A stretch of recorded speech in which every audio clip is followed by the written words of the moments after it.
They spoke to us on our silver screens, on our home radios, in shadows cast on skyscrapers and telephone poles. Old proles in red hats were playing jet black poker in neon sign shops.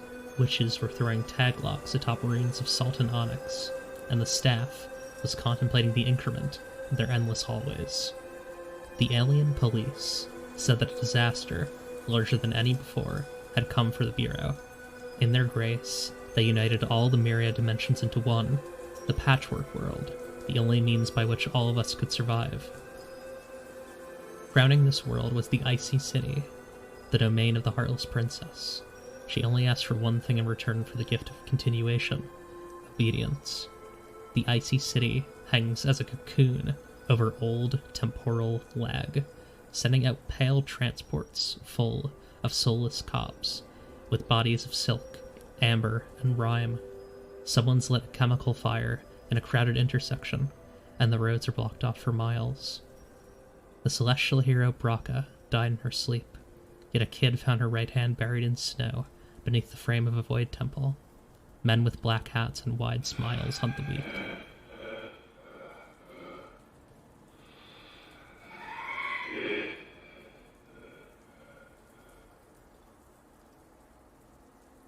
Beneath abandoned soup kitchens, in overturned mailrooms, among blue thorn and bramble, we wait.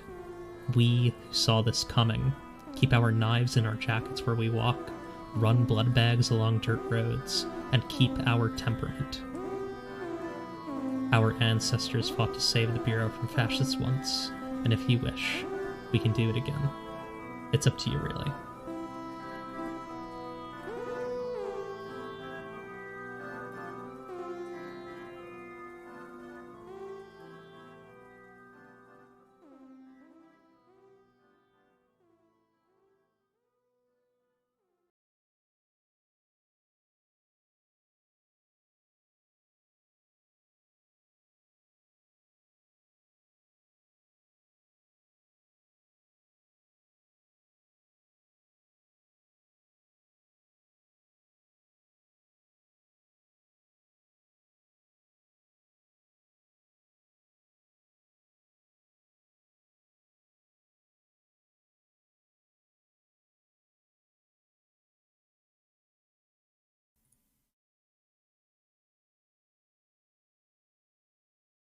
Hi everyone, welcome to It's Up to You Really, the first ever long-form actual play of Patchwork World, a Powered by the Apocalypse game by Aaron King. My name is Eclipse, my pronouns are she, they, and I'll be acting as the Game Master. Feel free to introduce yourselves in any which order. Actually, let's go left to right. Audiovore. Hello, I'm the Audiovore. My pronouns are he, they. I already have an idea of who I'll be playing, but we'll leave that to the character creation part of this stream. I'm Rabbit, I'm Bun, I go by she, they, and V pronouns, and you know me from torturing Eclipse whenever she's online. I'm Jen. My pronouns are she, her, and I'm super hyped for this.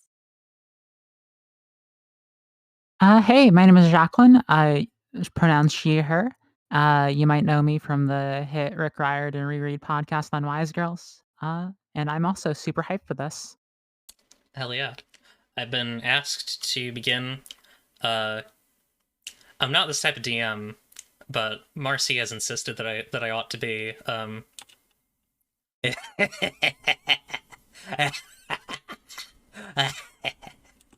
Hold on a second.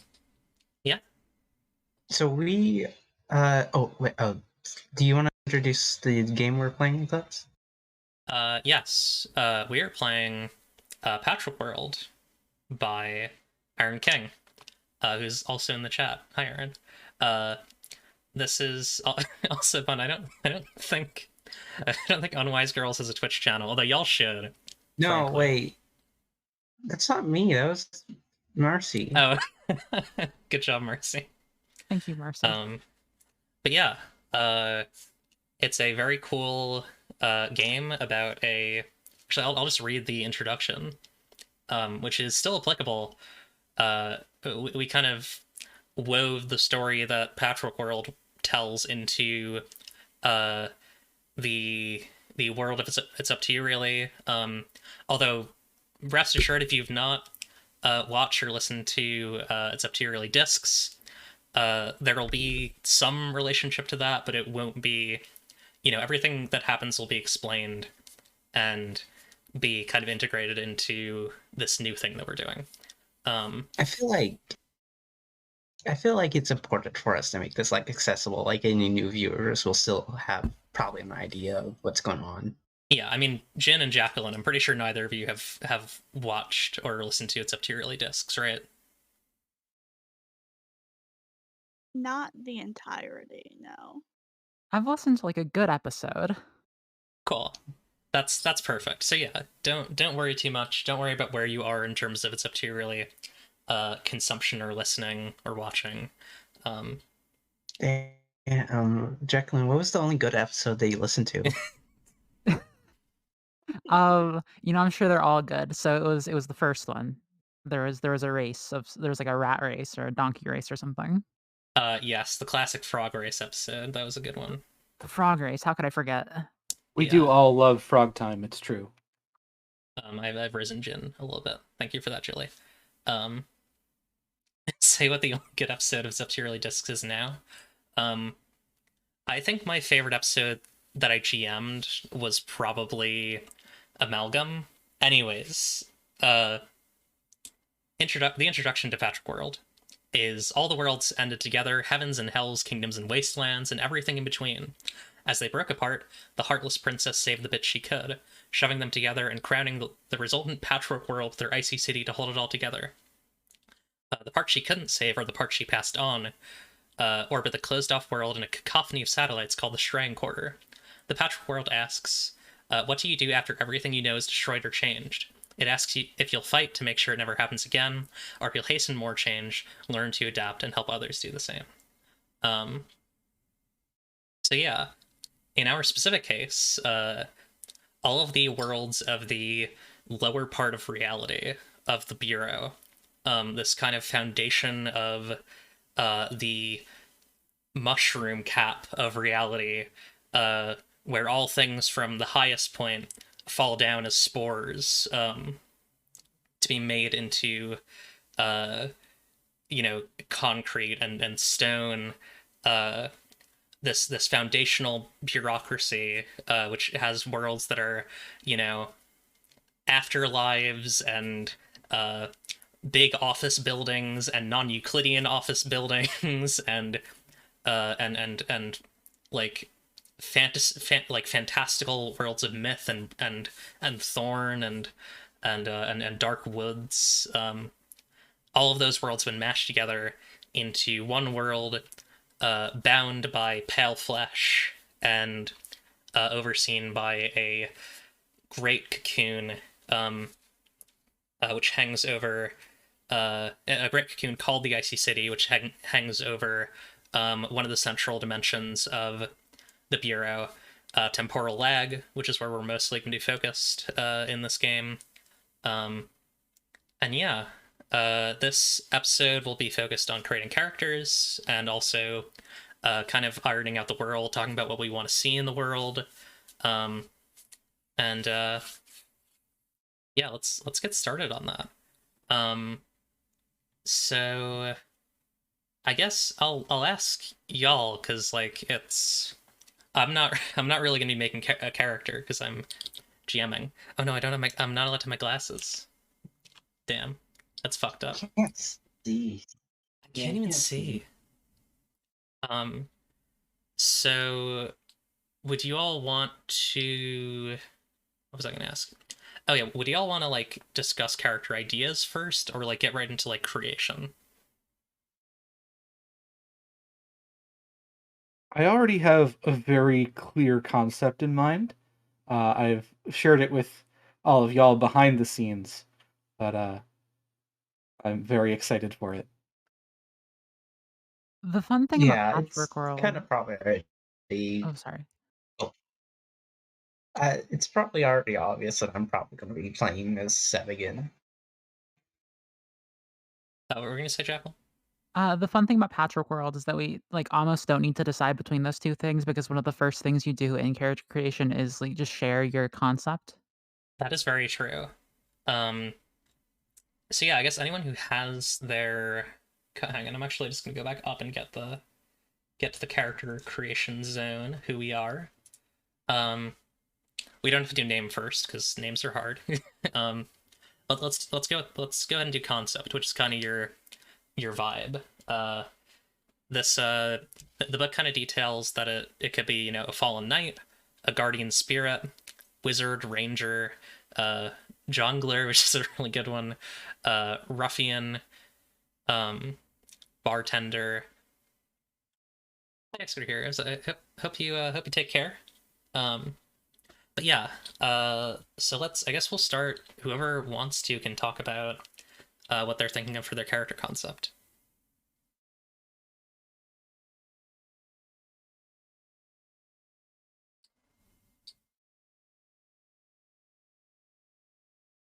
This doesn't need to be like an ironed out phrase yet. You can just kind of talk about like what vibes you're feeling for your character. Curious to hear kinda feel about like what I Seb should is up to. Oh, I felt like I should probably go last since I already kind of got an ironed out idea. Well, I mean, it might give other folks time to figure out what they're doing if you already have your idea. That's fair, yeah. So, I guess I'm probably gonna be playing, probably gonna be like playing Seb, which was the robot character from the disc. The basic idea is they're basically like an old parliament robot who is like a investigator person. They had very hairy vibes from Disco Elysium. Yeah. Like even down to like having amnesia. And how I'm going to like picture this, I guess, is like this isn't like very far in the future. This is like a few months after, maybe. So they probably still have amnesia and other stuff. Yeah, Like I like still that. some memories and all that. Because I didn't really get to explore Seb much as a character during this, so I want to kind of bring that back because that was a fun character. Yeah, you're kind of you're an amnesiac robot detective. And Seb is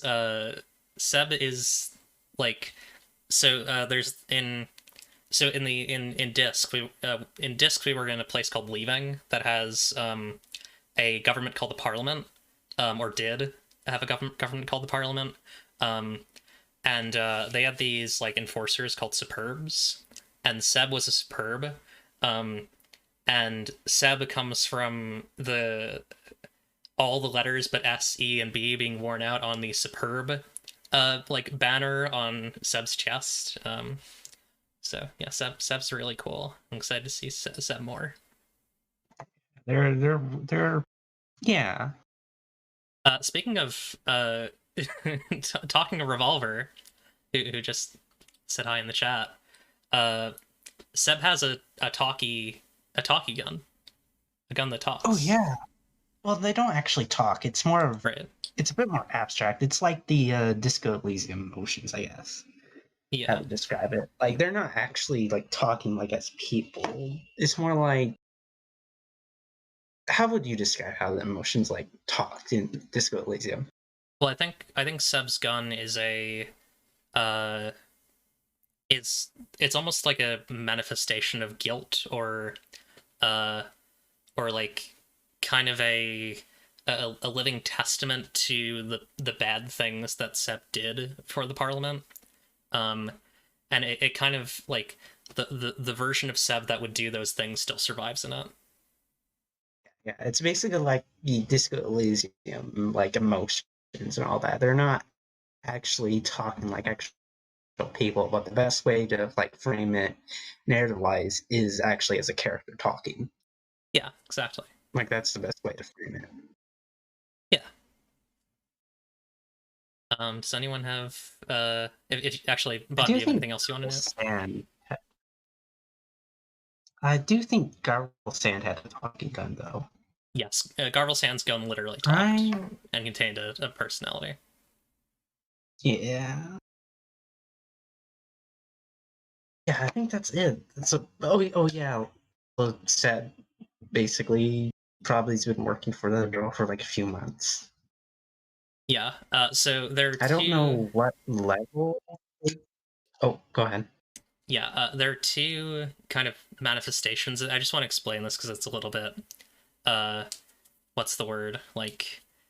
I guess esoteric.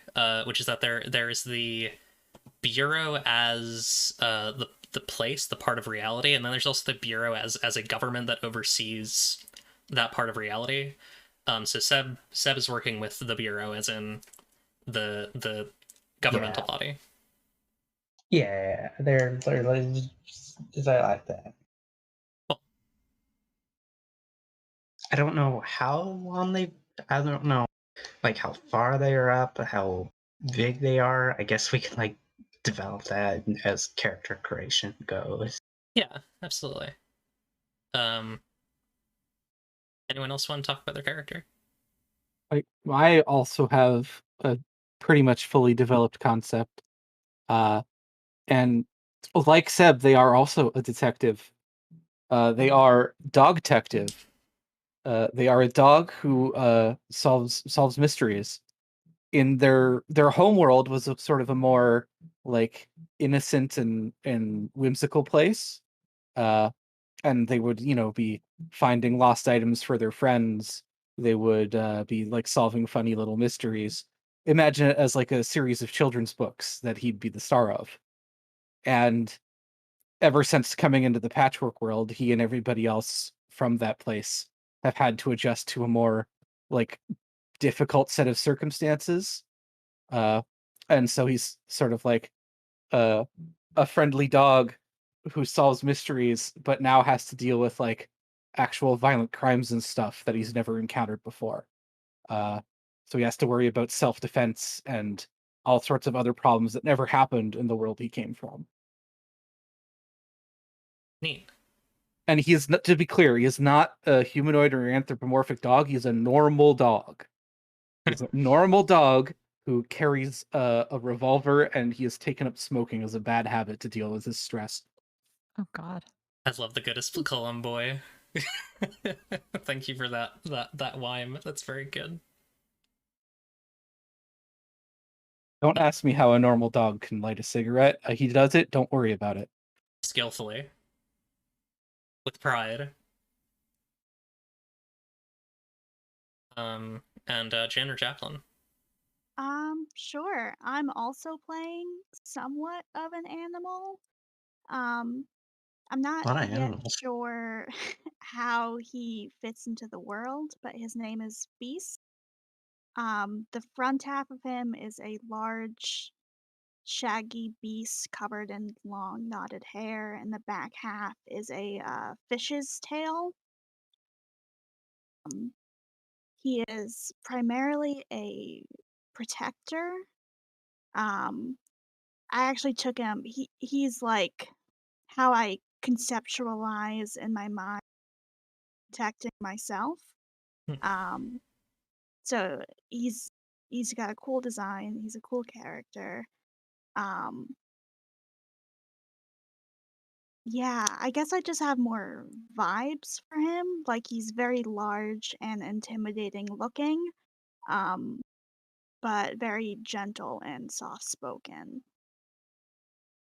Hell yeah. Thankfully, like eventually we're gonna go into like the homeland section of this. Like, this character creation process is really great in that regard, where we're kind of just gonna like go from like high concept and then eventually move into like where they fit in the world. So, totally fine. Just have vibes at the moment.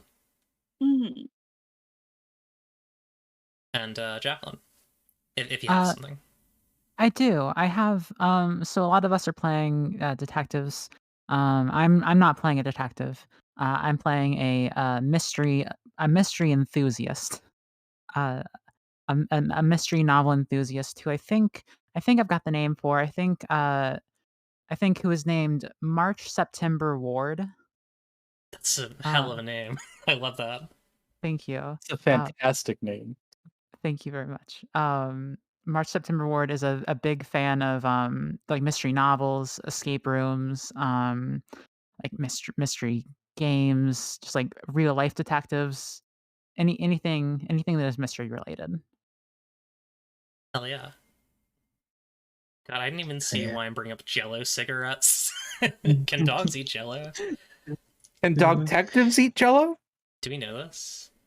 Oh, I guess I should state, Seb as a character, yes, has only recently been like officially been like a detective. During like the Parliament days when they were a Parliament robot, they were kind of acting like a secret police kind of person. Yeah. I don't think any of the characters who we have here are cops, but I will not blame characters who are Yeah, slightly more radical than them for thinking they're cops. yeah, no. Seb is not a cop. Seb is not a cop. It's just like a backstory thing, and that backstory is very much bad. Yeah. I envision Dog Detective as being like the protagonist of a series of children's stories written by leftists about community defense that doesn't require policing.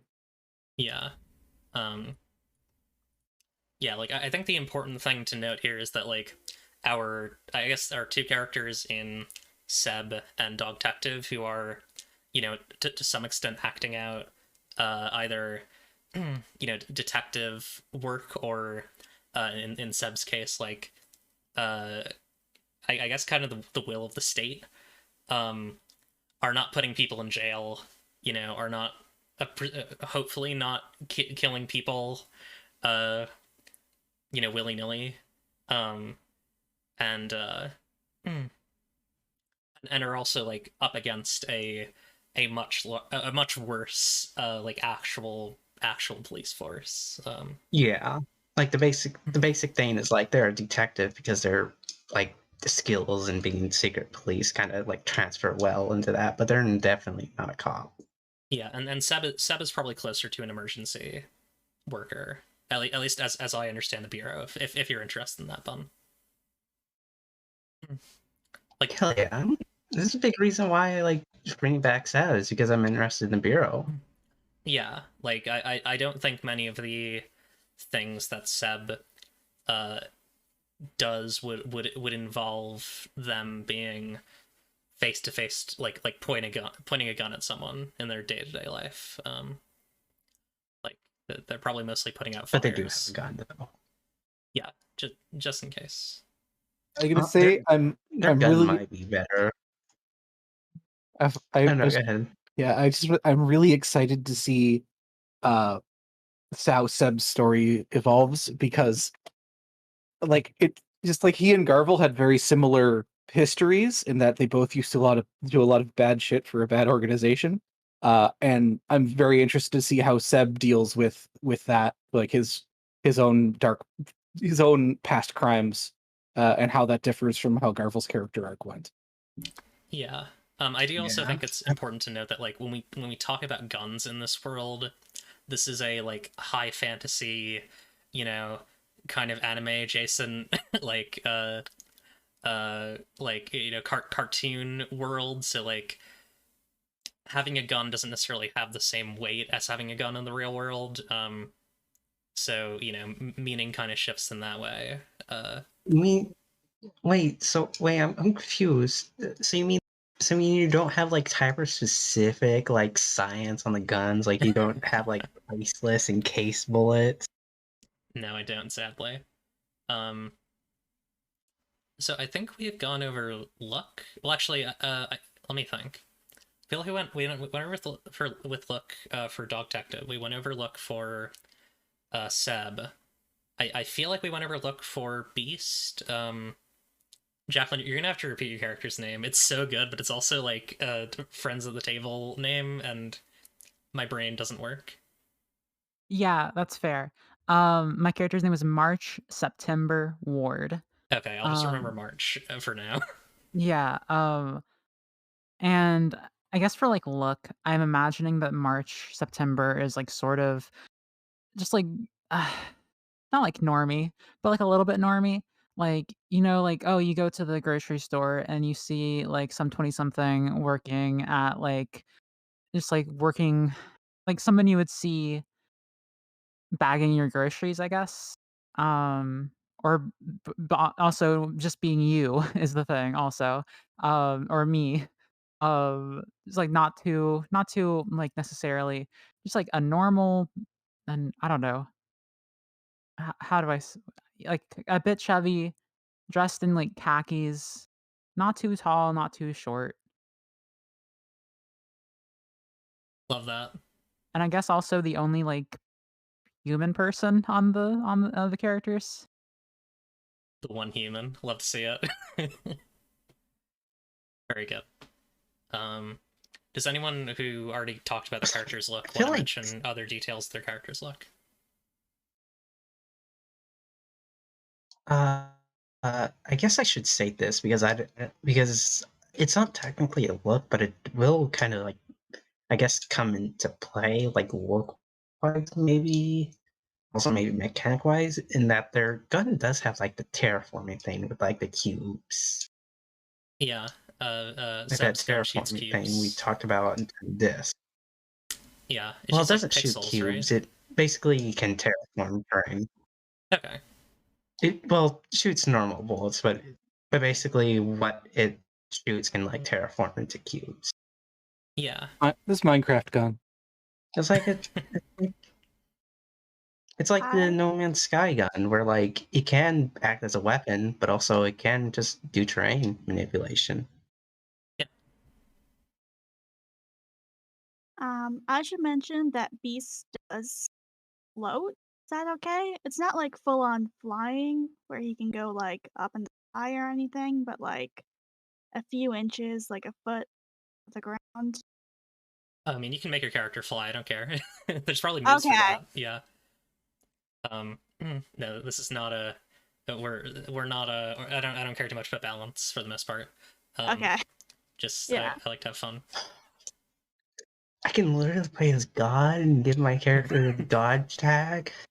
Playing as what the staff, which is the like authority. Well, not really authority. Yeah, I mean they are. They're like the gods of the bureau, and they suck.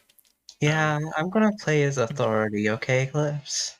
Yeah, I My guess one. my character's name is Dante Virgil Sparta, the Hedgehog, and he has two devil swords and big guns, and he can't die.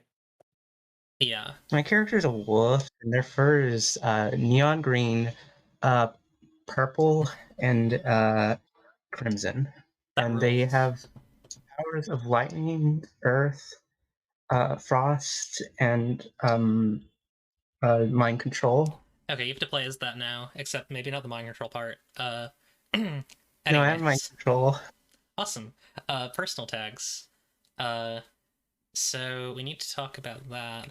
I mean, this is stuff that y'all can kind of contemplate as between sessions, or like as we go through this. But your characters need two personal tags that you can gain, lose, or change pretty easily. Um, they're noticeable like looks, but they affect moves. They don't grant bonuses or penalties. Instead, they indicate to you and the GM when you might be able to trigger a move and what kind of consequences might follow. So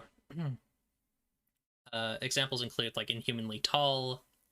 There's like a list of them somewhere, but yeah, they're like short little things that kind of describe like a power or element that your character has that makes them distinct, and you can get more later. You can lose the ones that you have. A lot of that is driven by your own personal choice. The game won't just like take a trait away from you, so don't be too worried about that. But yeah, we can kind of roll back around to that, and y'all can think about that as we go. Because some of these are like pretty high level, and I just want to get through all these, and then we can kind of go back. And then also, your character starts with one or more goals. So you get experience by completing these, as well as progressing towards them. Um, and yeah, so that's that mechanic. Um, yeah. Actually, this might be a good place to halt and like kind of talk about. Although maybe we want to do Homeland first. I don't know. What do y'all think? Like, do you want to? What order do we want to do these things in? Because it's a little funky.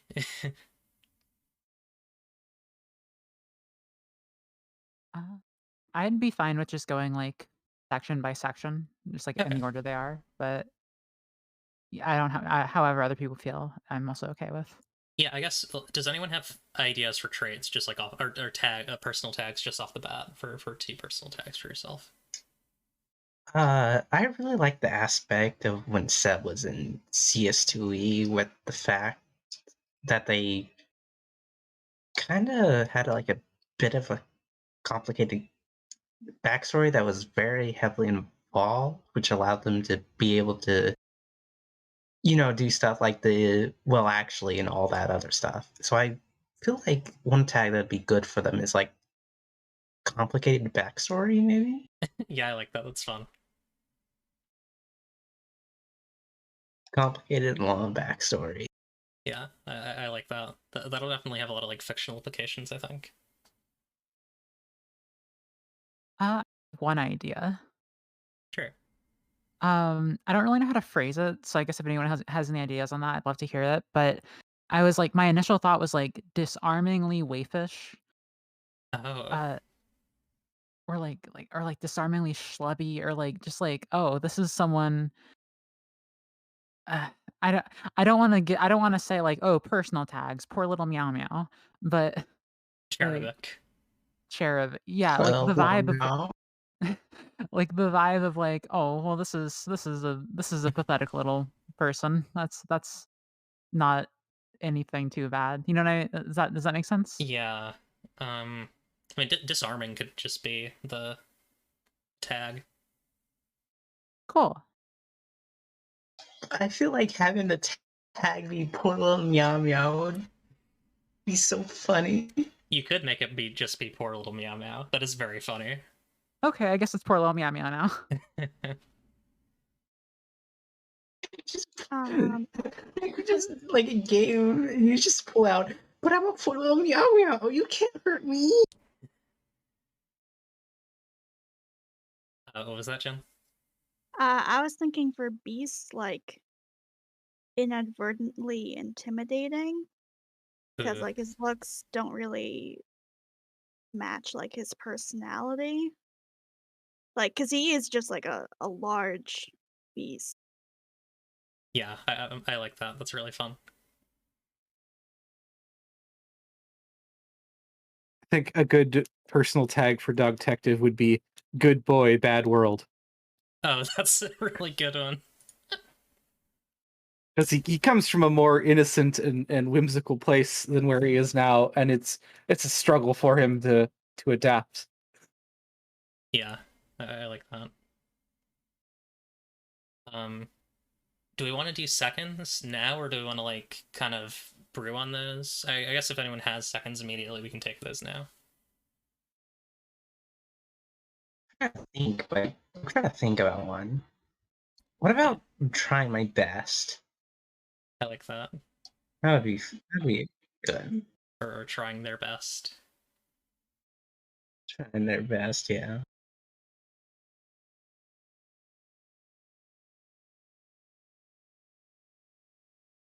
Um, if we don't have any others for now, we can go on to goals, and then we can kind of wrap back around to that, or just have them ready for like session one. I'm not too not too worried about those, because I feel like we have like a good sense of our characters. Just finding the wording can be tricky sometimes.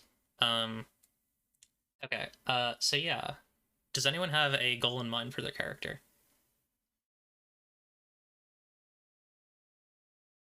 I really like the idea from my character.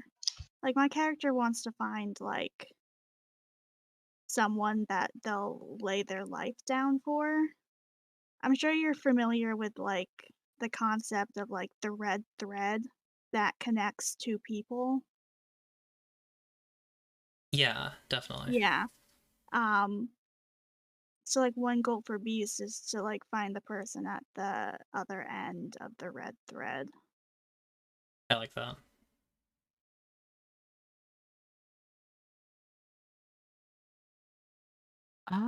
I think that March September's current goal is to get an autograph from a popular mystery writer that maybe lives locally. Oh, that's really fun. Wow, good news. We got Dog Detective, a very popular mystery. You're not a writer, though. I am a very popular They could mystery. be. It's true. That's I don't really have. fun. I don't have a feel like concrete. Oh, you go first. You go first. You go. I feel like one of the goal. I really don't know what to put down as a goal, but I feel like I guess since we're just starting, I guess like find a memory. I guess. Ooh, yeah. Or like recover a memory. Yeah, recover a memory. Cool. And Audiovore? I don't. Right now, I don't have like an achievable goal in mind, but I do have a motivation in mind for Dog Detective, which is like they haven't that being in a new world hasn't changed their primary motivation of helping the people around them, and they want to try and preserve as much of the innocent whimsy of their home as they can. Hmm. That's a good overall. I would definitely love to hear like when you have it, like what the achievable goal is for that. But that's very cool. I like Yeah, that. I'll have to think of something for like a more like shorter term concrete achievable thing, maybe like a particularly difficult case, or maybe securing some sort of important resource, but I'll have to think about that more. Yeah. And definitely don't Uh, feel like constrained, Bun. since we got a thing going. Bun, I think your internet Sorry. is a little bit bad right now, so I think you're like cutting over people sometimes. Oh, sorry. That's okay. It's not your fault. It's just sometimes this stuff happens. Um, but yeah, like don't worry too much about like I guess adhering to the mystery set up in the game. Like feel free to like come up with other mysteries, Audiovore. Super happy for side stories and focusing on character goals over anything else. Um, Hell yeah. what were you gonna say, Pun? I was just gonna say a bad joke. Oh. What was it? I was gonna suggest Audiovore to have help a pathetic poor little meow meow as their goal. God.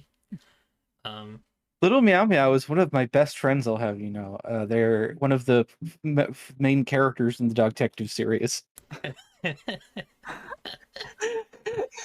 Please, God, have a character named Little Meow Meow. Little Meow Meow is constantly coming up to Dog Detective saying, "Dog Detective, please, I lost my favorite doll. Dog Detective, please, I lost my lunch. Dog Detective, please, I can't find where my friends are holding the surprise party."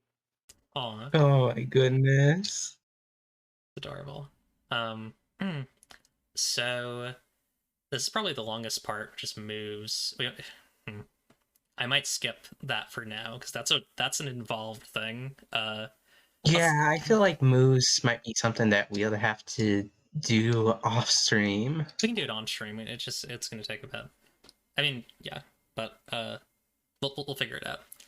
For now, let's do Homeland. So the way that they encourage us to do Homeland is to do I come from place name, a place full of people, flora and fauna, and industries. Many of the people there value moral or material over other moral / material. I am like those people because of similarity. I am unlike them because of difference. We don't need to follow that format. Just a way to think about how we're describing these things. I mean, I know where Seb is from. Seb. Yeah, Seb's from the Parliament, I guess, like Parliament City or whatever. Well, Seb's from Leaving, right? Yeah, leaving. Yeah, but I guess like to be more on the nose, their homeland, I guess, is more. I guess that's a bit complicated, right? Right. I guess this. Because if homeland is also the Parliament, Yeah. like it's both the Citadel and leaving. Right. That's true. But also a little bit Prime Square too. Like, yeah, they'd certainly yeah. welcome him if he wanted to stay. Yeah. So yeah, it's very weird. It's very complicated. Seb is from Leaving, the Parliament, and Prime Square. Places full of parliamentarians and communists and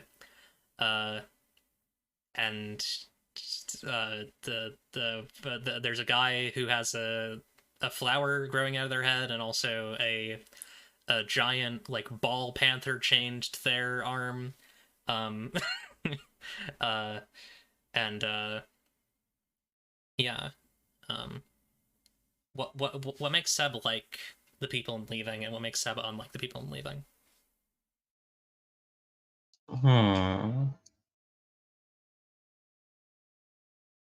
What would you say that the big difference between like the bureau, like the bureau and Leaving as like two places? The bureau is a statist, leftist,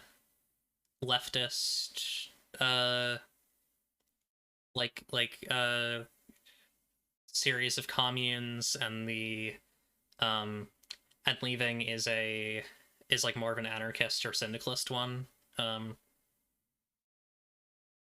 Guess is like yeah, anarchist, like non-government, while the bureau is more government oriented, and like oriented around like order and like properly arranging all of its elements into it's more of, I guess, more of a command economy. Mm-hmm. What if the similarity is valuing community, and the difference is that is the statist thing and they're Marxist? Yeah, that makes sense. It makes sense that Seb would be a Marxist. Yeah. Cool. Does anyone have ideas for where they're from? Yeah. Yeah, I could do mine. I was just thinking about it. Yeah. From Beast, it would be I come from the forest, a place full of beasts, moss, and secrets. Many of the people there value memories over material goods. I'm like those people because I suffer. I am unlike them because I left. Ooh, I like that. That's Good. very cool. Love to be in the forest. Love to get memories. Oh, sorry. Oh, just to ask real quick, what was the thing that Leaving is full of and values over other stuff? Oh, I didn't do that. Yeah. So Leaving is full of parliamentarians and anarchists, I think, specifically. And I used communists. It's also true, but like specifically anarchists. And I guess full of like wastelands, but like not like wastelands non-derogatory. And I guess there's a lot of like mechanical industry in Leaving, and many of the people there value, I would say,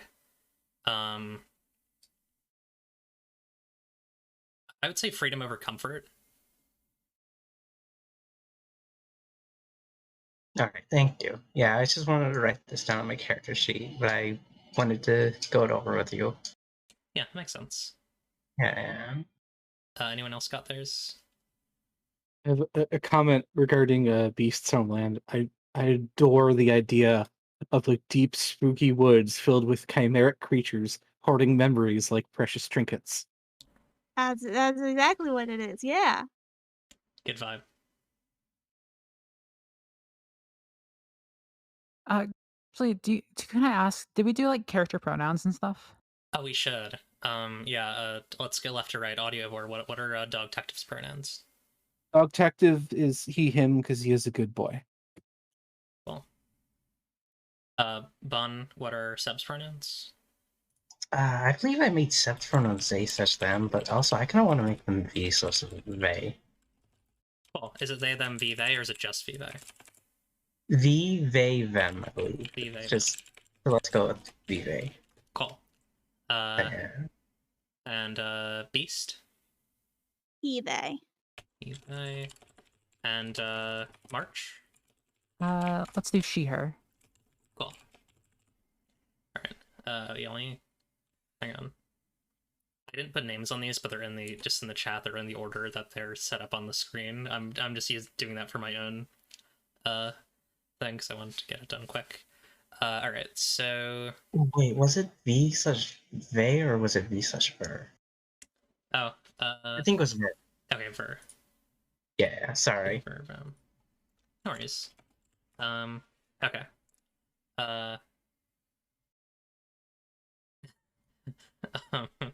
Yeah. Does anyone else have ideas? I do. Dog detective comes from a place I don't know what it's called yet. I haven't decided that. It might just be like the town. Yeah. It's a place full of talking animals, and happy flowers, and like mutual aid and everybody working together for the community. The people there value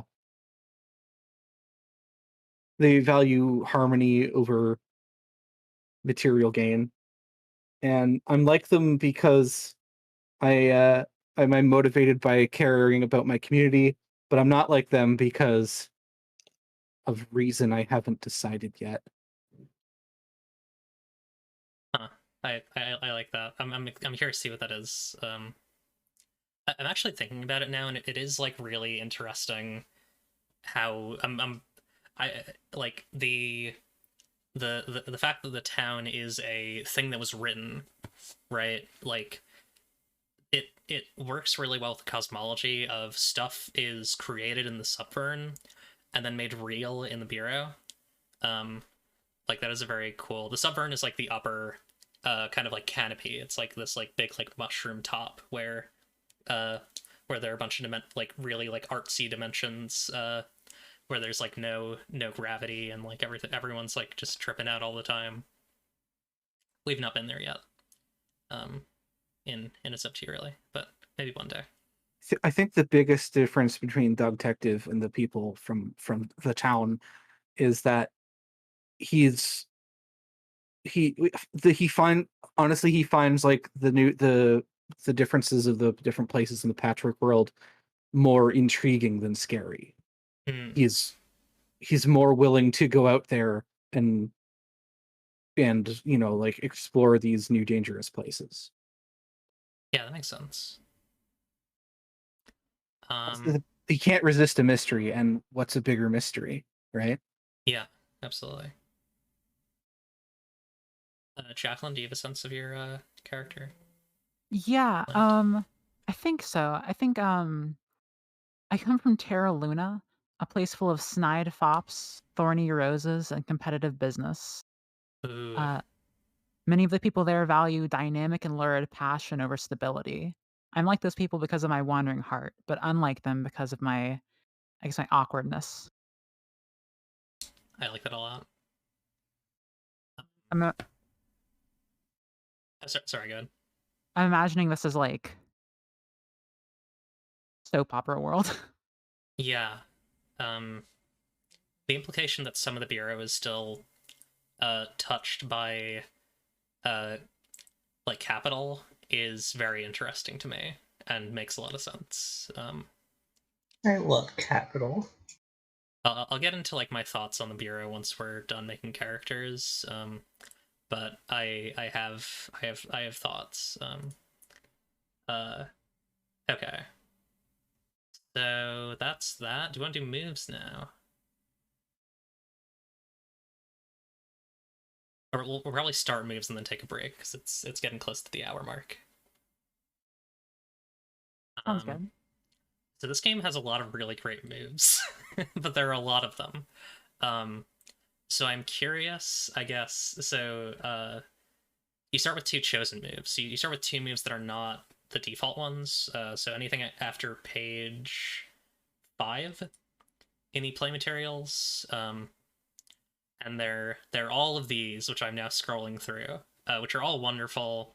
And also, don't tell anyone that I said this, but Aaron might be willing to write special moves for you if you find that these don't fit, or I will also be willing to do that if you find that these don't fit your vibes. So I'm gonna be honest, I might actually, if I can't find one that fulfills the well actually thing that ZS2E had, I might try to talk to you about wanting to make one like that. we can simply import the move from ZS2E if you want, because it is a PBTA.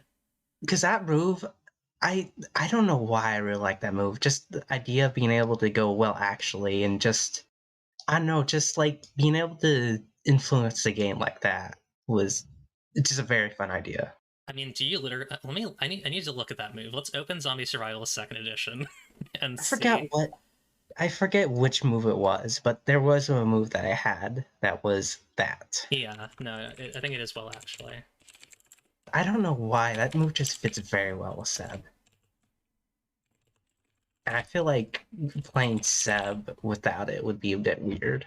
Yeah, it's in the Scientist. Let's see. Is that wait, is that in the Scientist?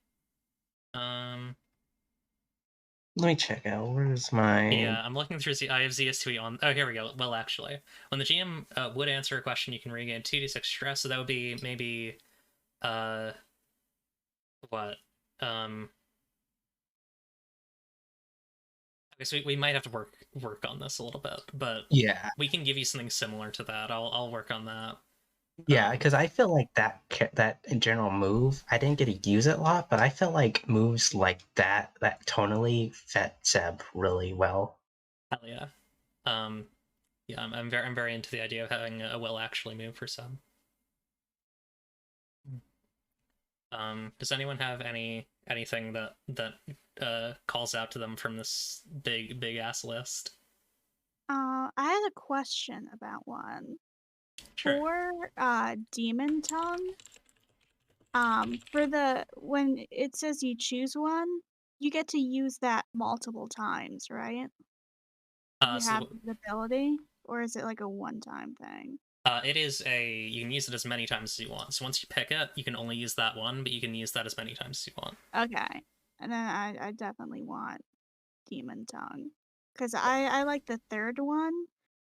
I imagine of Beast kind of being able to look into the memories of someone and being able to discern their greatest desire. That's really fun. Oh my god, there is a lot of moves, huh? Yeah, so that is look into someone's eyes and mark 1 hex.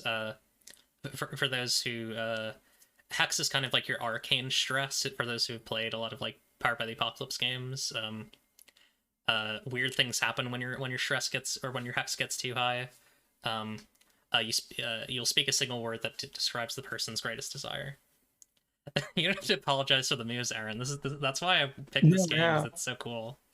No, having all the moves is actually good. It's like having a big like selection it's a big reason why I really like Pathfinder 2e, because of the huge selection. So it's not bad. Yeah. It's very good. It's very cool. But yeah. God, I'm still thinking about how I could have really just fucked up. It's up to you really this what you're saying, well actually to that question. Yeah. You asked about souls. Yeah. I think I've already found the moves for Dog Detective. Sure. So let me just go double check the names of them. Oh, I, Chris, what was that? Sorry, go ahead. Yeah, let Audio Forward finish. I'm quite certain Dog Detective's two chosen moves are actively loving parents and a journal. Oh, those are good. Because, Okay. like, I think they're just so perfect to fit for this funny little dog. So actively loving parents is you have one or more parents that are alive. They love you and they communicate with you regularly. When you can spend 24 peaceful hours with them, heal 1d6 stress, and your allies present can heal 1 stress. Once a session, you can ask them one question from Give Yourself Up to the Will of Fate. The GM will answer from the point of view of your parents' names and parents' looks. That's so good. The other one's Journal. These are some good ass moves. Oh, a quick wonder. Confused about where all the moves are. What was that? I thought equipment was different from moves. No, that's part of moves. Journal. When you take time to diligently document the day's interactions with those you love, when you should be doing something else, take +1 forward interacting with someone you wrote about and choose 1. You better understand your feelings, erase 1 stress. You better understand the feelings of the person you wrote about. Ask them a question from stare into eyes not your own.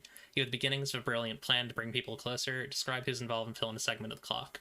When the clock is filled, you hold a party or create an unlikely meeting that seems coincidental. Everyone involved shares time or space, and you and they all erase up to 2 stress.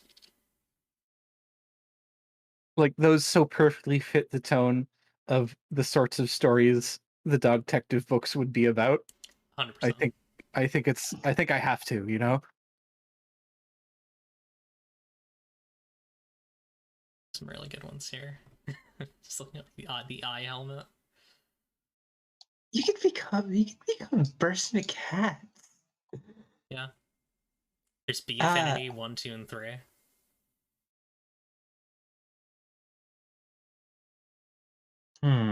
I'm trying to look through these. Yeah.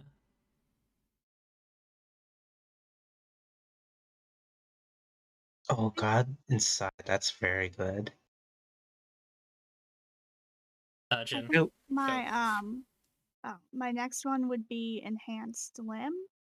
I'd like to lace my tail with the mesmerizing aspect. For the question, do they like my enhanced limb? I feel like that fits because I feel like Beast wasn't always like half fish. But somewhere along the line of like living in the forest, he transformed from what he was into the beast he is now, and has that sort of mesmerizing kind of like old god energy. I like that a lot, especially because, like, from what I've seen of, like, the art that you did, like, it's almost like a koi tail, right? Yeah. Yeah, and I feel like koi are, like, very much like a very mesmerizing fish. It's a very cool vibe. Thank you. Yeah. Oh my God, unlicensed reality patch. Yeah. I wonder if I could take unlicensed reality patch and like flavor that as with my gun. Yeah, that'd be cool. I think it also makes a lot of sense given that you are in some capacities a creature of the potentate, right? And Yeah. you have access to some weird powers sometimes. I'd have to talk to Eclipse about how that'd work, but I think I'm gonna take the unlicensed reality patch and like flavor it as with my gun. Hell yeah. Like, the thing with, like, the Bureau is the most foundational. The potential, which is the stalk of the mushroom, is the most real. It's the most solid. Which I know seem very similar, but they're different in, like, meaningful ways.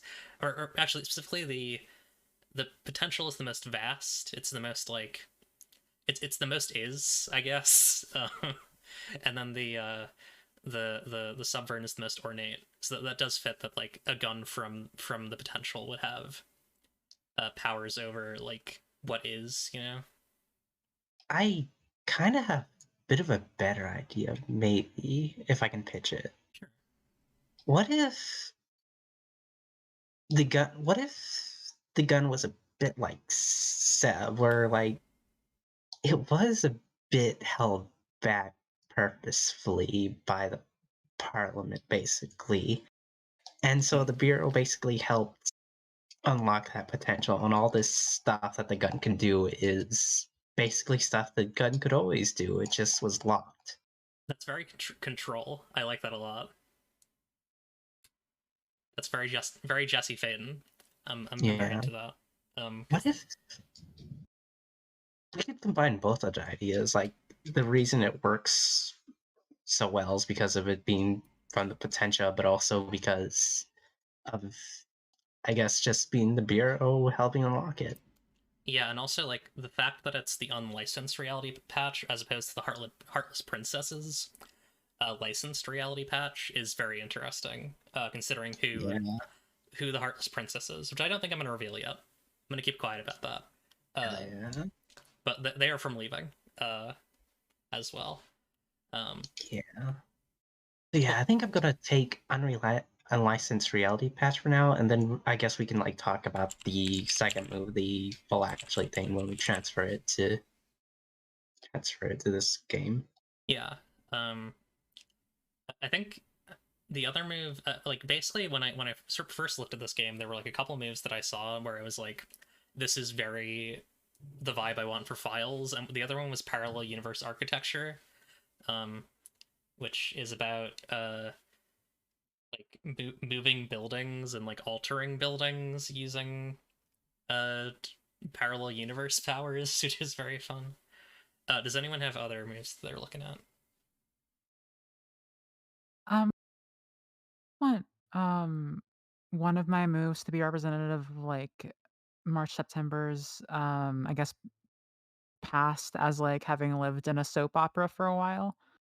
Um and or for most of her life. I don't really know how long it's been since how long has it been since like the like worlds have been patched together? I feel like this is an ongoing crisis. I'm thinking maybe like a month, perhaps. Okay. So I'm trying to decide between inheritance and poetry because I think those are both like very representative of like, oh, you have an inheritance. Like, you have Victoria is going to get Victor Newman's company if he dies, or like, oh, you can say some romantic nonsense. Those are both very fun. I'm kind of split between those two as for which one I want to pick there. Yeah. March September is going to inherit Paul Allen's immaculate business card. That's right. I do want to know all these things on this table is very good. Yeah, a lot of good moves. Also, I gotta say, I absolutely adore the unlicensed reality patch for Seb. Yeah. Especially since, like, previous It's Up to You really adventures have established the Bureau had a habit of building super weapons and then setting limiters on them because they realized their mistake a little after they built it. The Parliament. Well, no, I don't. Yeah, this is or not the Bureau. I mean the Parliament. Sorry. Yeah. The Parliament would build super weapons and then say, "Oops, wait, maybe not," and apply a bunch of limitations to them. Yeah, they just made it like this super weapon that can just influence reality, and then they just put a bunch of limitations on it and realize how useless it is now, and they just give it to a bunch of police robots. Yeah. You get to inheritance and poetry if you want. I could, but I think I want to go with only one of those moves. That's fair. I think poetry maybe fits better. I think inheritance is really compelling in a lot of ways. I think it's just like a fun thing. It's like, oh, somebody is going to leave me inheritance. But I like poetry as just like I think it's character defining in a sense, not in that like March September is someone who would just like spout poetry, but who like accidentally does. Yeah. Like, and also one thing, like, you can get moves, like more moves later, obviously. So like, we can have an inheritance arc for March September, if you ever want to do that. Cool. Yeah. Cool. So I think we have 2 for everyone, Okay. right? Yeah. We should take a break. It's over Yeah. the hour. How long of a break do you want to take?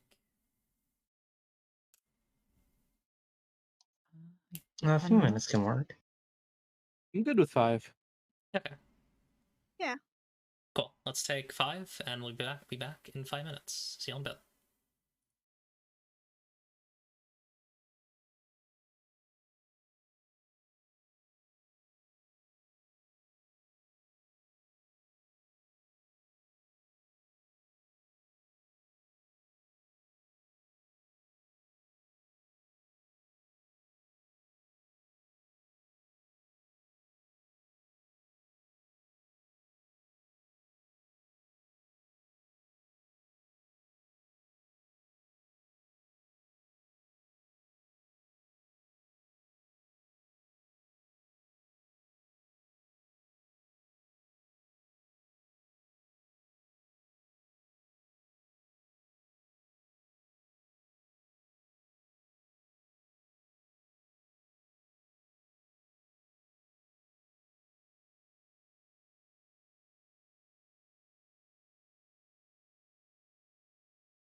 Fight for the ninth circle in battle.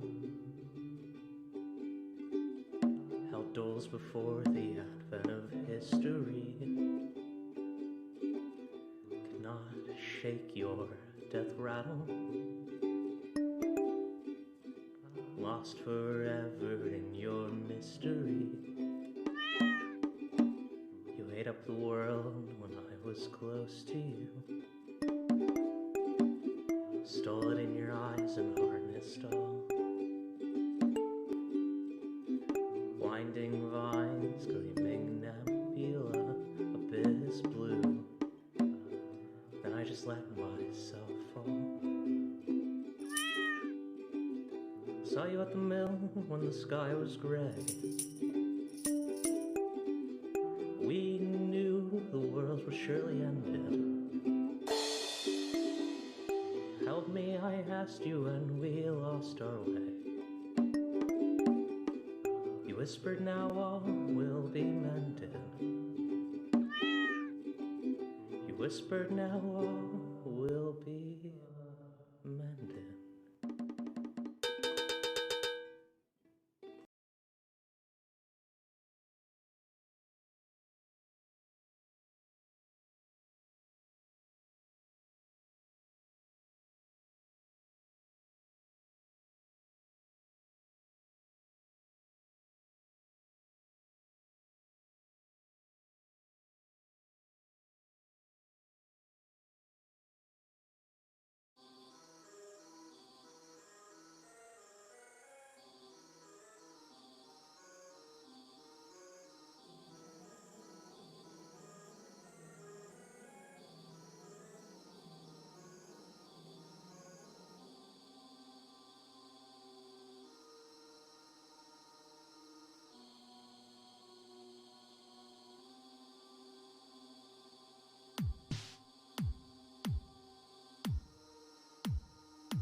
And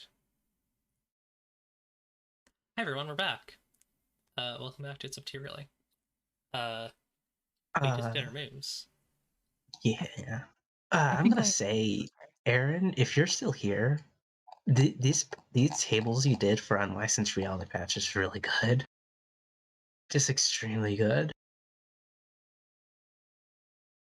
Yeah, they're fun. It- Oh, we're gonna say something, Jacqueline? Oh yeah, I think I have my second move. Awesome.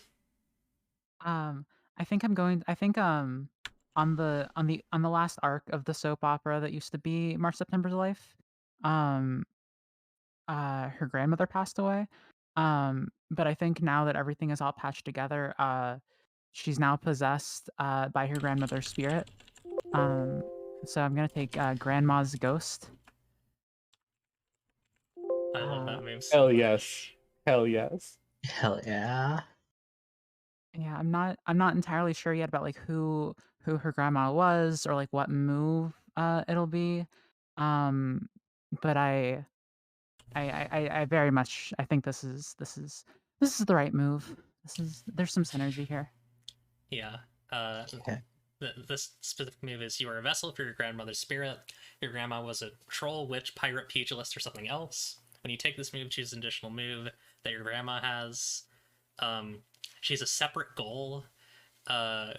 She takes over when your hex meter fills, or when, or she might take over when your hex meter fills, or when you roll a 6 or lower.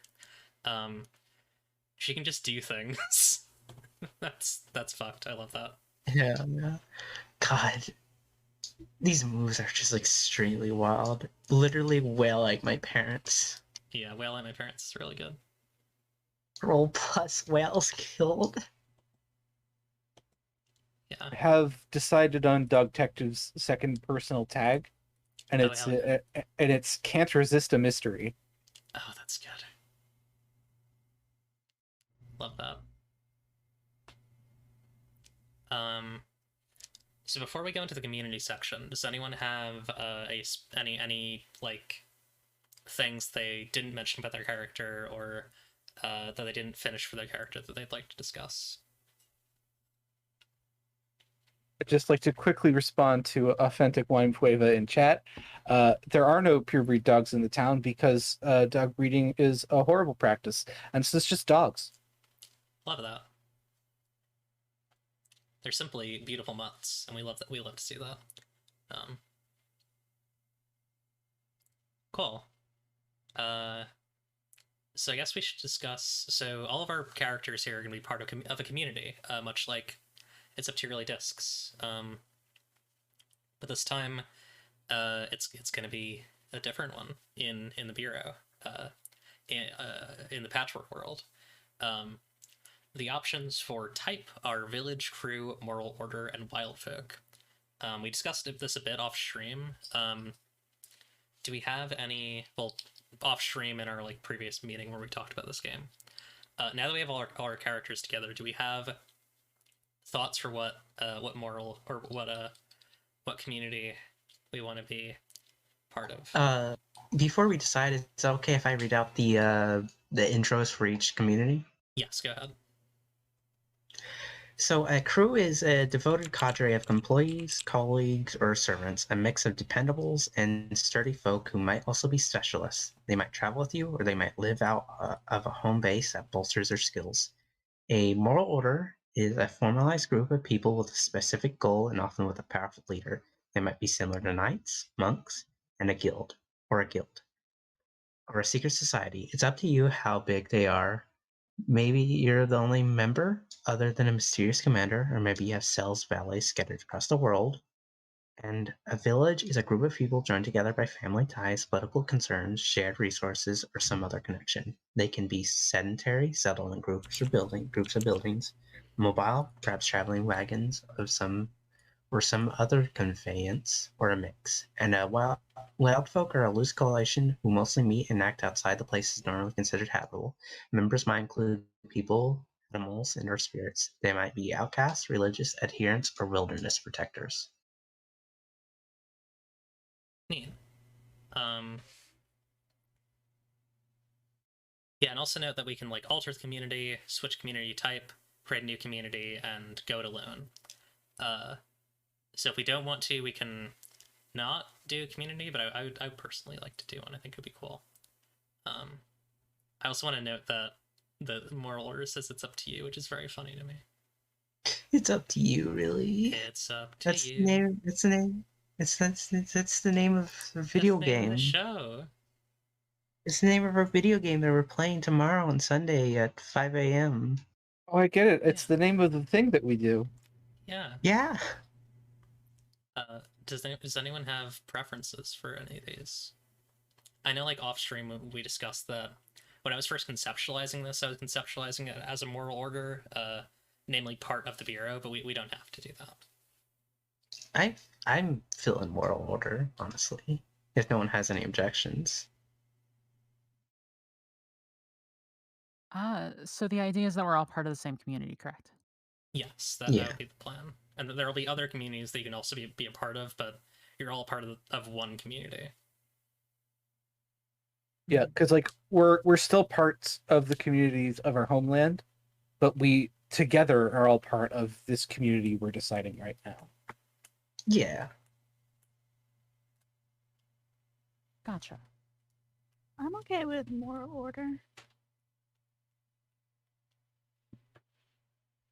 Yeah, I'm definitely fine with moral order too. It'll be. I'm not sure how I don't know how things will fit together, but it seems like it'd be interesting to figure out how it does. Yeah, mine. Oh, go ahead. Oh, I'm genuinely curious how your character, March to Temporal World is gonna do with the Bureau, because your whole thing is like you're a mystery fan. It'd be interesting to see how you interact with that, honestly. Yeah, definitely. That's why I think it could. I was like, I had some hesitations at first. I was like, I don't know how this lady would join up with this bureau, but I think they're. I don't know.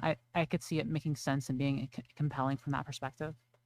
Yeah, I think the other thing that I note is, like, I don't think you'll be working for the capital B Bureau. I'm still kind of thinking of ideas for what I want the name of the specific, like, department to be, but the the Bureau, like, this part of the Bureau that's in temporal lag, like, almost all their agents are MIA, so they're, like, kind of desperate. Like, they've lost contact from HQ. Like, everything is going wrong for them. That's kind of how I'm imagining this. So, you'll be working under, like, a couple of people, and, like, with a couple of other people. Like, very, very much this department will be the underdog in this situation.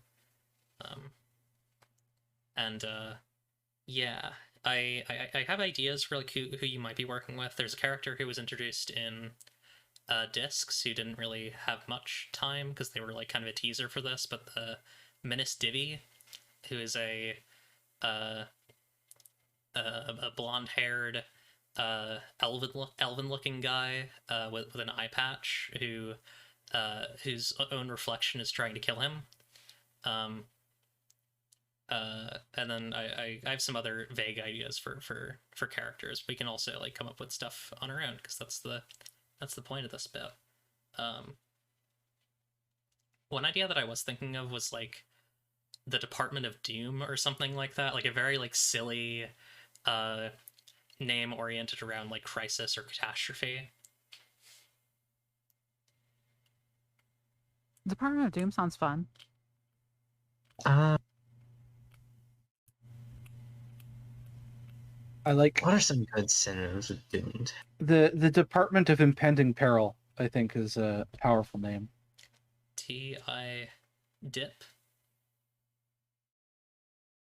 or DUIP, either DUIP or Dip. Department The of Dip. Impending Peril. We're with. It's okay. We're with the Dip. That is kind What of if- fun. What if the ill-fated department? Ill-fated department. IFD. Those guys that suck. Sounds like these. No, it's them IFD agents. I didn't want to see them today. Kind of reminds me too much of the Israeli Defense Force. Oh yeah, that's not good. Yeah. Yeah, I think I like the idea of like starting out associating with this group for whatever Oh, yeah. reason. And will we stay with it long term? Who knows? We'll find out. I got an offer because, well, Eclipse, I gotta ask because I know like during like the end of It's Up to You Really This, I did a felt thing about signing up for the bureau. Did I sign up for this group or did I like hire everyone else in this group into this department? I think that's a question for the entire group. Like, do we want That's fair. Seb to be kind of like set up already in this department, or do we want like Seb to be kind of as off, their feet, I guess, as the rest of you?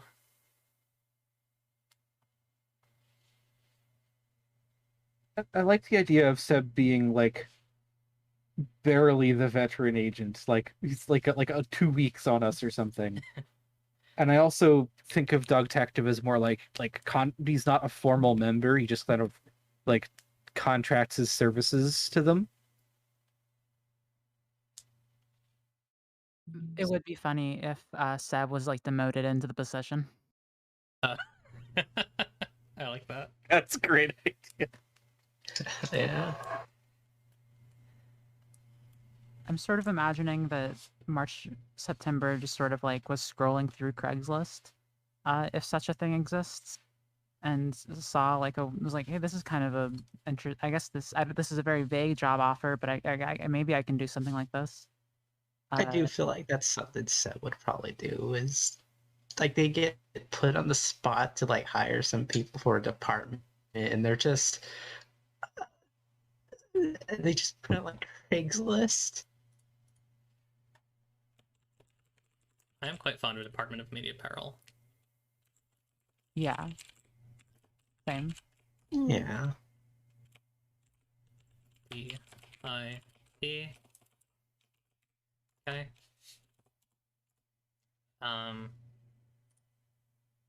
What is their patron? I'm totally open to this being like something fucking wild. Like I have no predisposition to what this should be. I mean, like the easy answer is the bureau writ large, but that's kind of too easy, I think. Yeah. What if you had a dragon? What if you worked for a dragon? Hell yeah. A dragon is cool. I'm imagining like, are we like this patron's pet project? Ooh, that'd be really neat.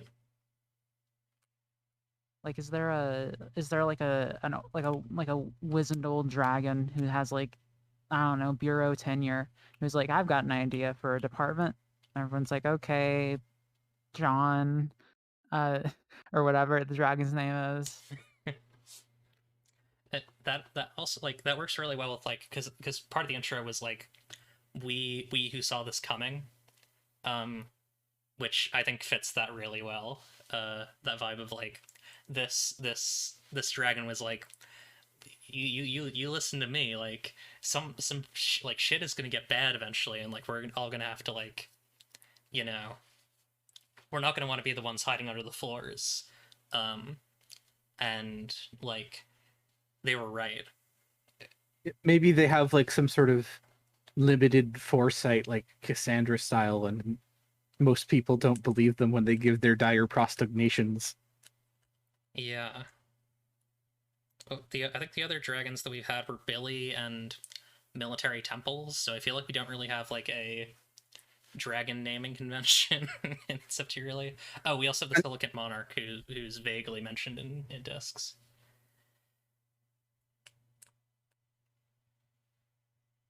AKA the Silicate Echo. So we can come up with a cool dragon name. Don't ask me for the dragon name because I will make it very biblical. That's fair. Ooh. I actually, speaking of biblical, I feel like it could just be the Leviathan. It could just be Lev, like, or Levi. Oh hell yeah! Oh hell yeah! That'd be really good.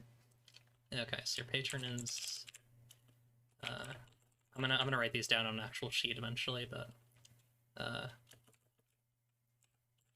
Lev, Leviathan. Secret signs. Ooh, what are some secret signs that the Department of Immediate Peril uses? I mean, I would just request. You know what? I was gonna say no hand signs, but I would request hand signs, because I mean, 2 of our members don't have hands. We have paws. So I just think that would be funny.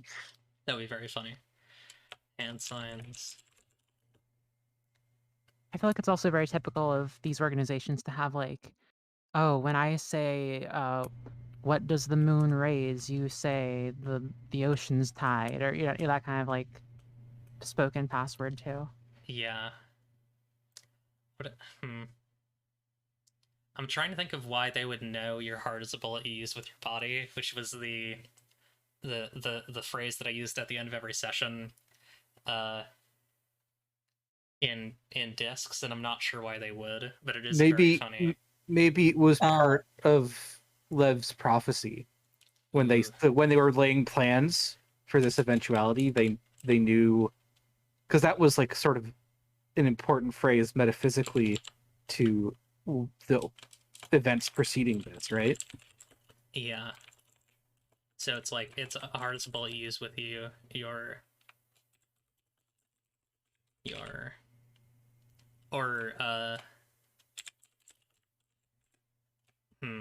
how would they, because it's your heart is if someone says your heart is a bullet, your heart is a bullet you use with your body, run.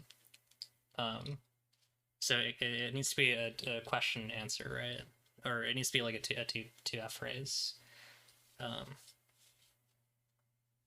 mean, you could cut it in half. One person says your heart is a bullet, and the other person says body. Oh, I like that.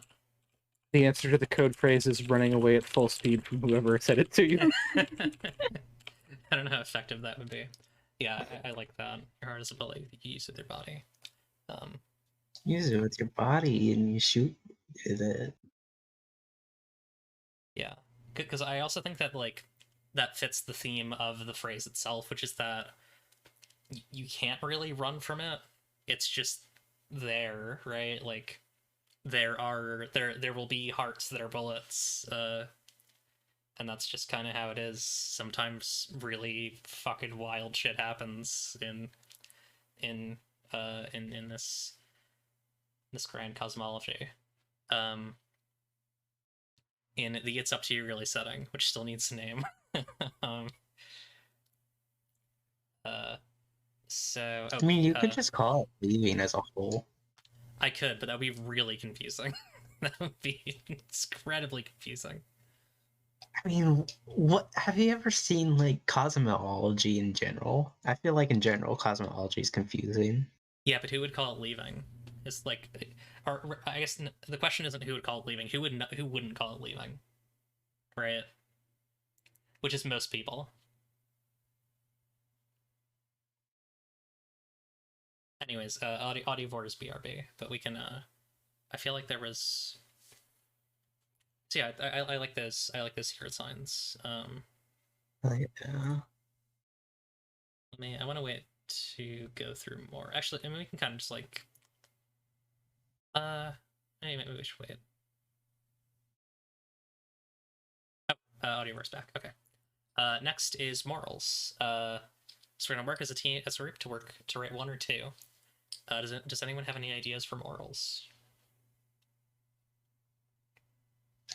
I guess protection, maybe.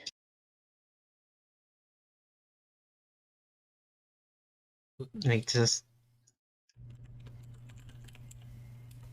like fighting back, protection. whatever, with like a good one word to mean that. Should we like make it a full phrase or something? Yeah, I like to be a bit more like it doesn't need to be one word. I definitely prefer specificity for sure. What if? So the whole thing with your heart as a bullet used with your body was a parliamentarian thing, right? The parliamentarian set. It is a thing related to. It's complicated. It's a thing that. Okay, so actually, it comes from the Bureau, so it's probably a prophecy that came from Lev. That is probably the first place that it came to be. Not diet, not in fiction, not like not in terms of when things were written, but chronologically, that's probably the first time that it was ever uttered, is from Lev. But it prophesizes Garvel's weapon in discs, and also the arrival of the Duke of the Sun. I have. Should we like for defining morals? Should we like use that as a chance to further define what the like I guess goal of this moral order group department is? Yeah, absolutely. Yeah, that might be a good idea. I very much like the idea that we, as a group, stand in opposition to the Heartless Princess's authoritarian rule. Yeah.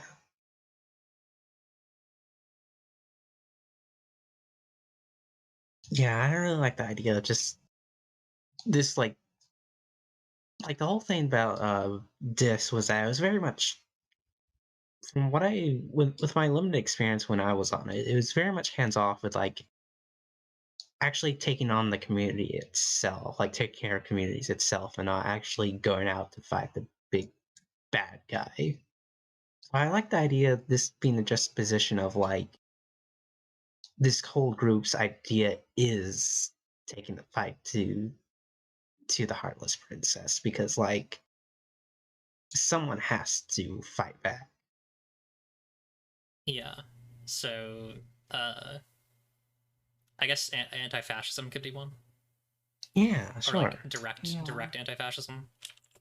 What if like there's a phrase that's like is like authority is a ghost that should be dispelled. I like that. What if Or maybe the exercised. moral? Yeah. Oh yeah. What if the moral is if no? What if the moral is even if no one's fighting, we should fight back? I like that too. I'm literally just gonna write all this down. This can be amoral. Like even if no one else is fighting, we have to fight back. Yeah. So it's direct anti-fascism. Authority is a ghost that should be exercised, and even if no one's fighting, we should fight back. So that's the first moral, I think. We only need we can do more than one if we want to. Although I guess like, is there something about like crisis that this order has to say?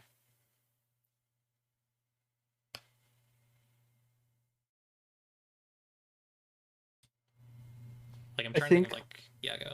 Like I think like before the catastrophe, the primary purpose of this branch was like in practicing like crisis prevention and also responding to emergencies, but like primarily I think like a preventative role, because like Lev would see something, would like predict something, and then they would take action to try and prevent whatever disaster from happening.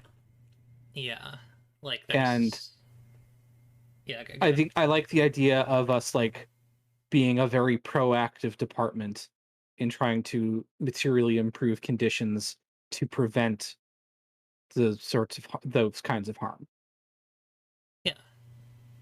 Yeah, I feel like defining the department's stance around crisis helps to define like a lot of its outlook, because like if you say something like, oh, there is always a crisis, then like that's markedly different from like, always like look for crises to solve, which is markedly different from like be prepared for a crisis.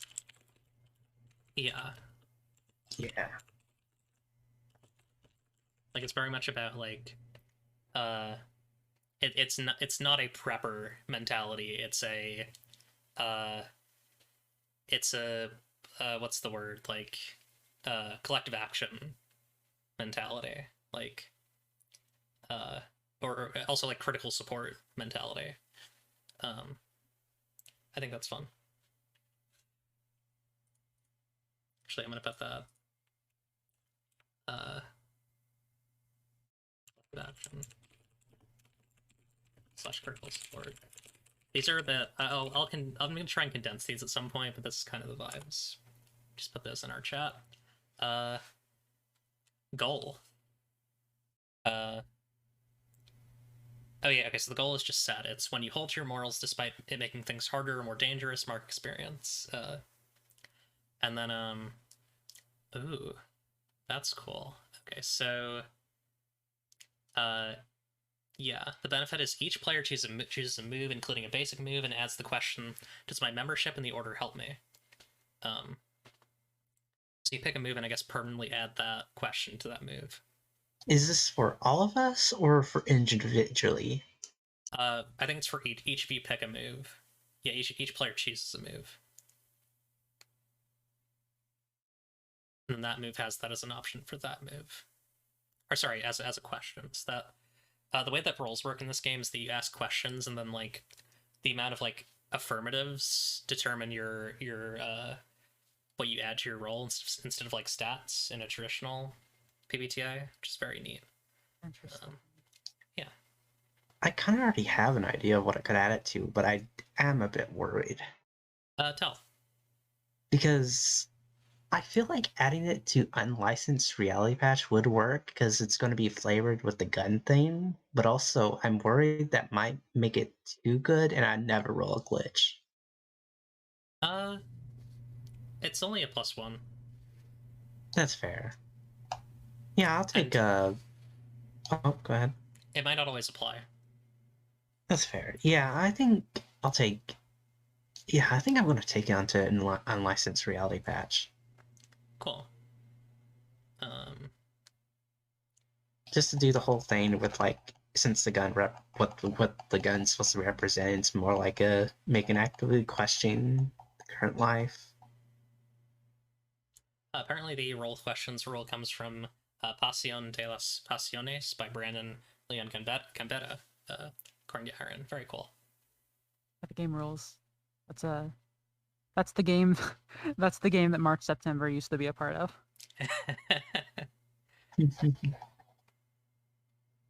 Does anyone have? Oh, sorry. Oh no, I was just saying metaphorically. Oh yeah. Does anyone have any other moves they would like to add that question to? I'm gonna add it to stare into eyes, not your own. I just kind of want to stack that move for Beast. That makes sense. That's very much Beast's thing. Yeah. Cool. I think Dog Detective is adding it to his inspect the area, as I think that suits his vibe pretty well. Neat. I think I'll add it to wound because I don't think that March September would usually strike out with the intent to cause harm. And so having it be directly related to her relationship to the department makes sense to me. Neat. There's a big list of questions here for our community, which might take us honestly the rest of the time that we have, because they're good questions. Yeah, that's a lot. So, yeah, let's see. What is financially / material? Is that? I'm not sure if that's actually. Yeah, actually, I think that's an interesting question. What is financially / materially valued here? How is wealth extracted, displayed, and traded? My first idea is just like nice suits and nice watches. What about documents? Since it's the bureau. Oh yeah, like I got this file up from the staff. Like, take a look at me. Yeah, Can like the more we important a get document is. Okay. Look at the beautiful stencil work on my office door. Look how ornate my name is displayed. Yeah. There's not any money in Temporal lag. So they probably like uh yeah, it's complicated. Like, I have a suggestion. yeah. It I think it would suit the tone of the game if like sort of like trade is done in the form of secrets, favors, and smuggled goods. Yeah. Things that the Heartless Princess doesn't want people to have access to. Yeah. Doing jobs for them gets you friends, and having friends gets you things, I would say. like Yeah. networking? Yeah. There's probably also like some amount of like social currency that happens, some like old like medieval and indigenous style social currency exchange that happens, but it's probably not from working, or at least not this sort of work. It's probably from doing things for other people. But sometimes you probably get like someone will give you like a braid for doing something they were supposed to do for this job anyways. Because there's the relationship within this department itself, and then between the members of the department and Temporal Lag at large. I also think like there maybe is a dynamic where like because of what's happening with the cops coming in,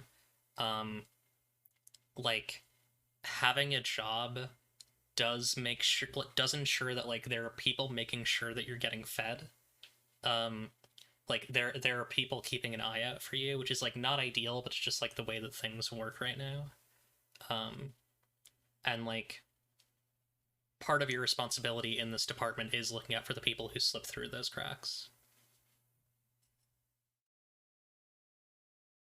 Because there are basically two governments working here who have very different one who want people who can't work to starve, and one who want people who can't work to thrive and live. And they're both overseeing different parts of the same city. And that's probably also why a lot of people are turning to crime, because they can also be assured that if they do work, they'll get food. But the default state of the bureau is that like if you're not able to work, you're taken care of. But that might not be true everywhere in Temporal Lag right now. So yeah, any other thoughts on how? I guess that's kind of the answer, is that like wealth is displayed in social bonds and your connections to higher levels of the bureau. Documents, nice business cards,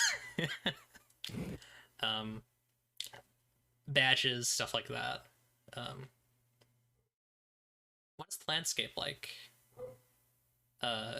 I guess in like the buildings, like what are the buildings like aesthetically of this bureau or this department?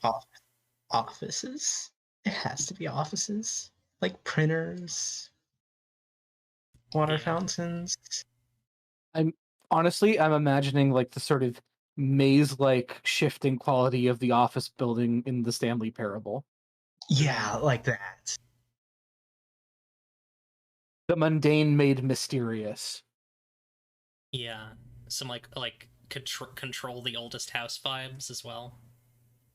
Maybe like sort of a less oppressive style of architecture. I think like a more sort of like bland modernist look, with like beige walls and beige carpet.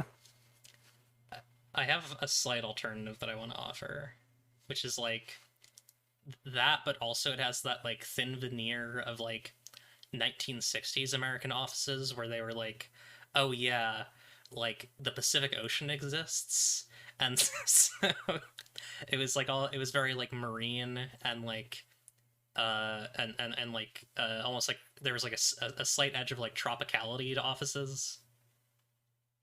big floor-to-ceiling windows and maybe an aquarium in the break room. Yeah. Important question: does the aquariums contain a well? There might be a big aquarium that has a whale in it. Oh, Be a little man. whale too. Could be a normal aquarium with a small whale. Someone needs to take the whales killed my parents move now. God. Every day I go to work and I stare angrily at the office whale, and there's nothing I can do about it. What if so the true. episode is just the character finally breaking down and smashing the glass to kill the whale? I gotta get out of this whale. The rest of the people have to intervene. It's like, no, you can't hurt the whale. The whale's done nothing wrong.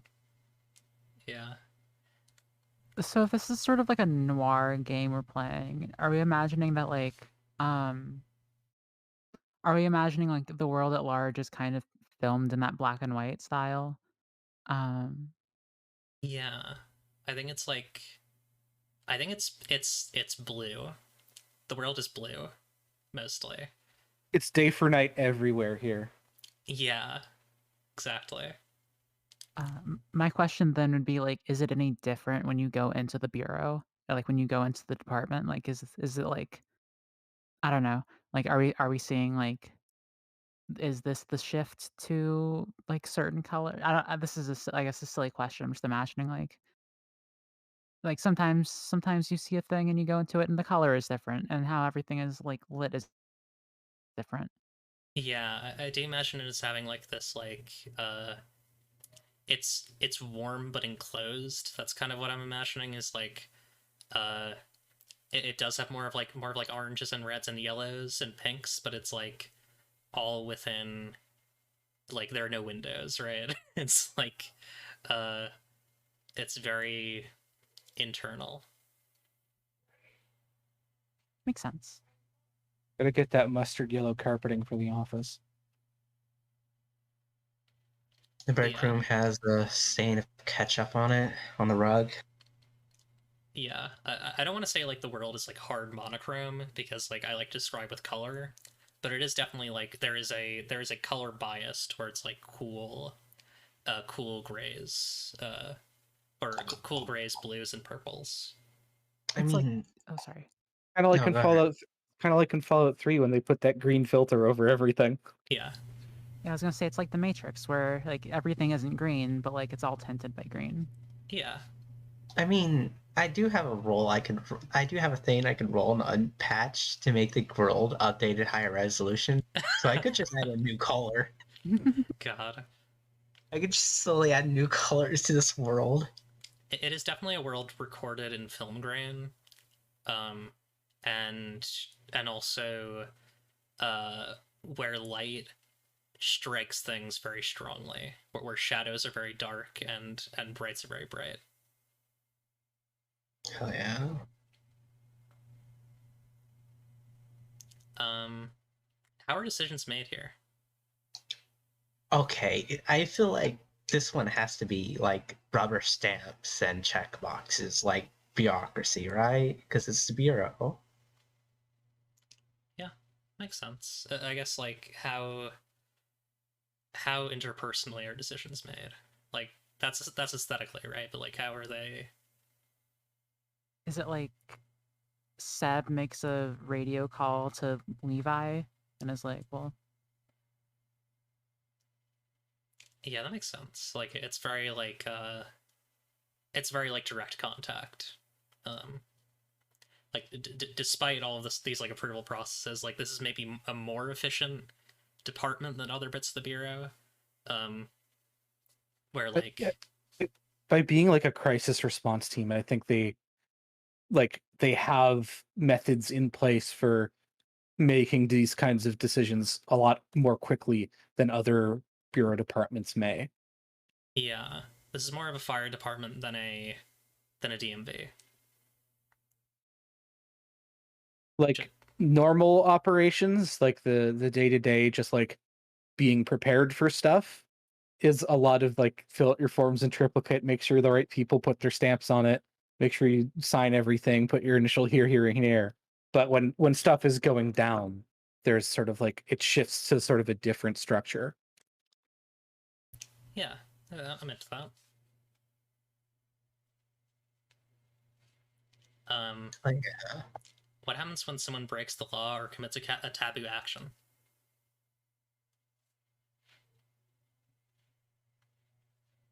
I think you're always breaking the law a little bit, but yeah, I feel like that's the same because we're Like the very structure. breaks whose law, right?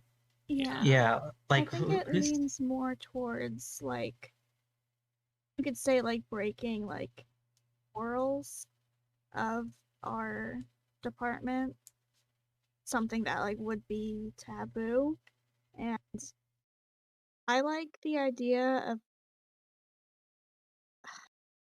like not like academic probation, but like probation from work, where like you just kind of have to sit at home for a week. yeah. Is there a rehabilitative structure, or is it just a probationary one? I think they're. I think I don't know much about Lev as a character. I know what I've picked up on here and there from other discussions, but I think what makes the most sense to me is if there's like sort of like like an assistive rehabilitative structure in place, like because like the department itself is founded around like improving conditions and preventing crises, and I think that ethos applies to how we treat each other inside the department as well as the community, the community at large.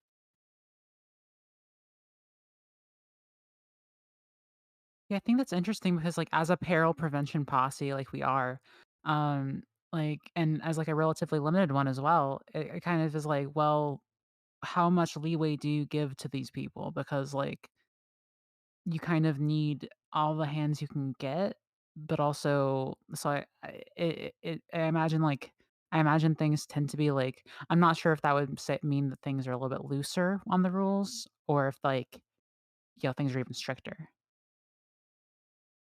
Yeah. Hmm. Yeah, I feel like maybe it's more of like a code of conduct than a rule structure. Like it's like there are values that the department holds, and like they're like you're expected to abide by them, but a lot of judgments are made like by Lev, and maybe also like by your peers. Yeah, I think that's an interesting dynamic for sure.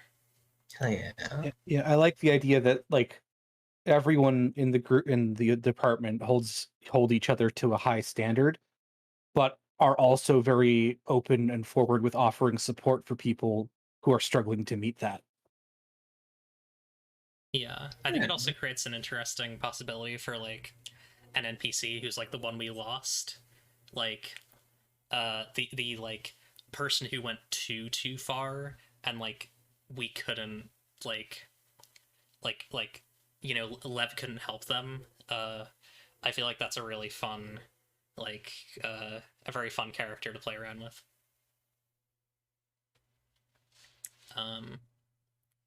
Let's say, what animals live here? I mean, are there office pets? I think we've established we have an aquarium. Oh, Yeah, true. Succulents and like maybe like a pot of bamboo and like some ferns grow here. What was that? I think there's like a whole floor which is like overgrown.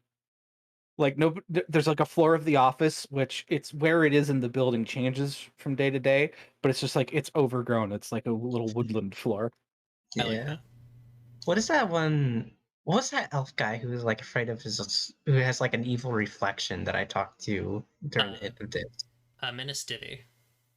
What if he has like a pet lobster? That'd be fun. Is it Lobster Is it Lobby the Lobster from It's Up to Your Early Discs, the Govan Train? Sure, why the hell not? Okay, I'm gonna try to remember what Lobby the Lobster was like.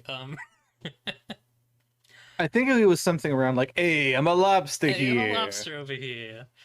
I feel like this is gonna open up some questions about owning a sapient lobster as a pet, but It's hey. fine. You're allowed to do it. He's not a pet. He's not a pet. He's a roommate. Yeah. I'm walking sideways over here. Hey, Miss Divvy, you need me to break this mirror? Crash. What a day it's been, eh, boys? Pass the detritus. I just feel like if we're just gonna do like aquarium pets with like fish and all that, we have to have like a pet lobster for someone. Yeah. Okay, here's a question. Does Dip have a, you know how on all the Star Trek ships they have they have like dolphins who like echolocate? Yeah. Do they have that for like hearing like climate disasters? That's what the little whale was for. Oh, What true. if it's a succulent? Wait, What if it's like a giant like succulent? Like you know those plants, like the cacti Right, but or whatever. what do you mean? Like, what does it do? Like it just detects of when something's wrong. Like the plant like starts to shrivel up and just starts to visibly look like Oh, sick. that's fun. Maybe the leaves change color or releases a strange smell. Yeah, like it's just a very big succulent, and it just starts to change color, get sick, smell weird. Like a big psychoactive plant, which is like the centerpiece of the office. Yeah, like Okay. like the whale is cool, but I feel like I feel like playing on the plant thing would be cool as well, because we shouldn't focus fully on the aquarium thing. Yeah. If there's like a woodland floor, would there be like animals in it? And could we eat those animals? Probably. That would make sense. It's like deer there. Yeah. Man, I love the plane. I love the office planes where the wild printer roams. God. The printer monster. Look Yeah. there. Look there. It's a wild mail cart laden heavy with a burden of fresh mail to take home to its young. We have to have that, don't we? Like, if this is like a big, infinite office building with like bizarre architecture, there has to be like sapient office equipment, right? Probably. That's probably a thing. Sorry, I'm just like, I forgot to write notes while we were doing this, so I'm just making sure that I do that. Oh yeah, sorry. Landscaping. Oh, I also didn't do who is respected here. One sec. Actually, we're on the hour. Let's take a break. How long of a break do you want to take? 5,000 years. Awesome. We'll see everybody back here at in 7022. All right, let's take a 5-minute break if no one minds. Cool. Yeah, of course. Yeah. Cool. All right, bear back.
And we are back. Hi, everyone.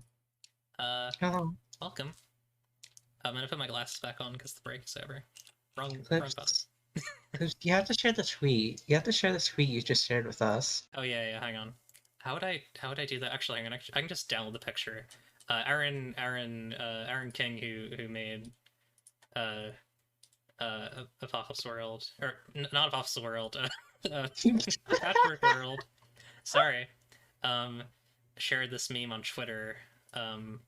Please go check out Aaron's Twitter to share this meme yourself. It's a very good picture. Dog detective meme. Oh, goodness. Here we go. Dog detective, popular mystery, famously. Mystery.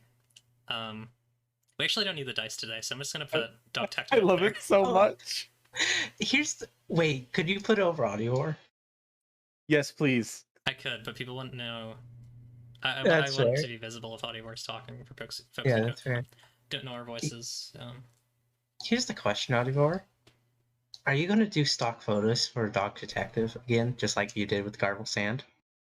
I was thinking of just like getting a stock photo of a random dog and then like a cheap revolver and a lit cigarette and just photoshopping those together and having that be the puppet. Oh my god, yes! That would rule. I forgot to do, so we're going to continue here. I forgot to do who is respected here. That's important. I feel like who would be respected in like a bureaucratic sense? Like, if you like walked into like a super bureaucratic office, like who would like those office workers who like super serious about doing their paperwork respect? Absolutely Lev for sure. And also like the administrative staff that makes sure all our mail gets delivered and our requisition requests are met and all those wonderful people doing that hard work. Oh, what if who is respected here are the people who do the small things? Like That's the fun. people who bring in the coffee every day, people who deliver the mail, all that. The guy who takes out the trash at the end of the day, even though he doesn't have to, he wants to do it. Yeah, the person who brings in the donuts every day. They're a bit stale, but it's better than nothing. It's really good. And he even makes sure to bring gluten-free ones for Tina. Yeah. Yeah. The person who makes sure that nobody leaves their food in the fridge for too long. Person who doesn't walk up to my microwave and literally ruin my casserole, Gordon. Gordon. Gordon. I think one thing to note is that, like, I'm probably going to play this up in the way that I play other parts of the Bureau. I think that a lot of things that we're describing for the department, wait, what is it? Department of Immediate Peril? Yeah, Department of Immediate Peril. I think a lot of things that we're describing for them are because they are, like, they've kind of been, like, I guess, discredited and have been on the outside. I think the rest of the Bureau looks like almost the opposite of what we're describing. Like, the people who do the big things are valued. People are actually punished. Like, people are not actually punished. People are, like, it is very punitive in the way that they treat people who fail to do what must be done. Capital T, capital S, the staff are worshipped, and the increment is valued. The increment being like this idea of like, it's incrementalism. It's this idea that like we can only do so much as ourselves, as a department, to improve the lives of people across the cosmology, and like we shouldn't try to do anything that would like help people who are in actual crisis. That is the vibe of the Bureau. That bureaucracy is intentional. It's better than it used to be. It used to be led by the tribunal, who were just like mega mega fascists, or fascists, but and like people fought really hard for the way that things are now, but it's still not ideal. Yeah, that sounds good. Yeah, it's not perfect everywhere. Yeah. It's also not perfect here, but it's better for sure. Yeah. Members of the dip looking at the communes of leaving longingly. Yeah. I like the fact that dog detectives up where the dice are, so like with the Sophie thing, it's like Sophie made dog detective. Yeah, I should probably just so people can actually let me. By the way, the reason why this is Sophie's dice, which is what we're gonna use for dice this time, it's really cool. It's 3D. Look at that. Anyways, let's move on here. So, hey, what is worshipped here? What festivals are celebrated? That's kind of an interesting one. I I like have- staff birthday parties. Oh, yeah, Like you staff get birthday the party. sheet cake from Walmart, and like everyone's name is spelled wrong on the cake. That's really good. Yeah, that has to be it. Yeah. I also really like for like what's worshipped here. What if there's this? I guess this is kind of silly, but like I'm imagining like an office goddess. Like there's What just if? like a. Oh yeah.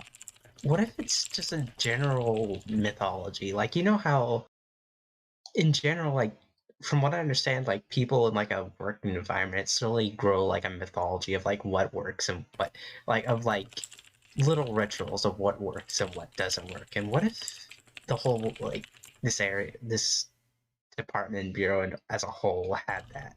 Like, with printers, with how making things work.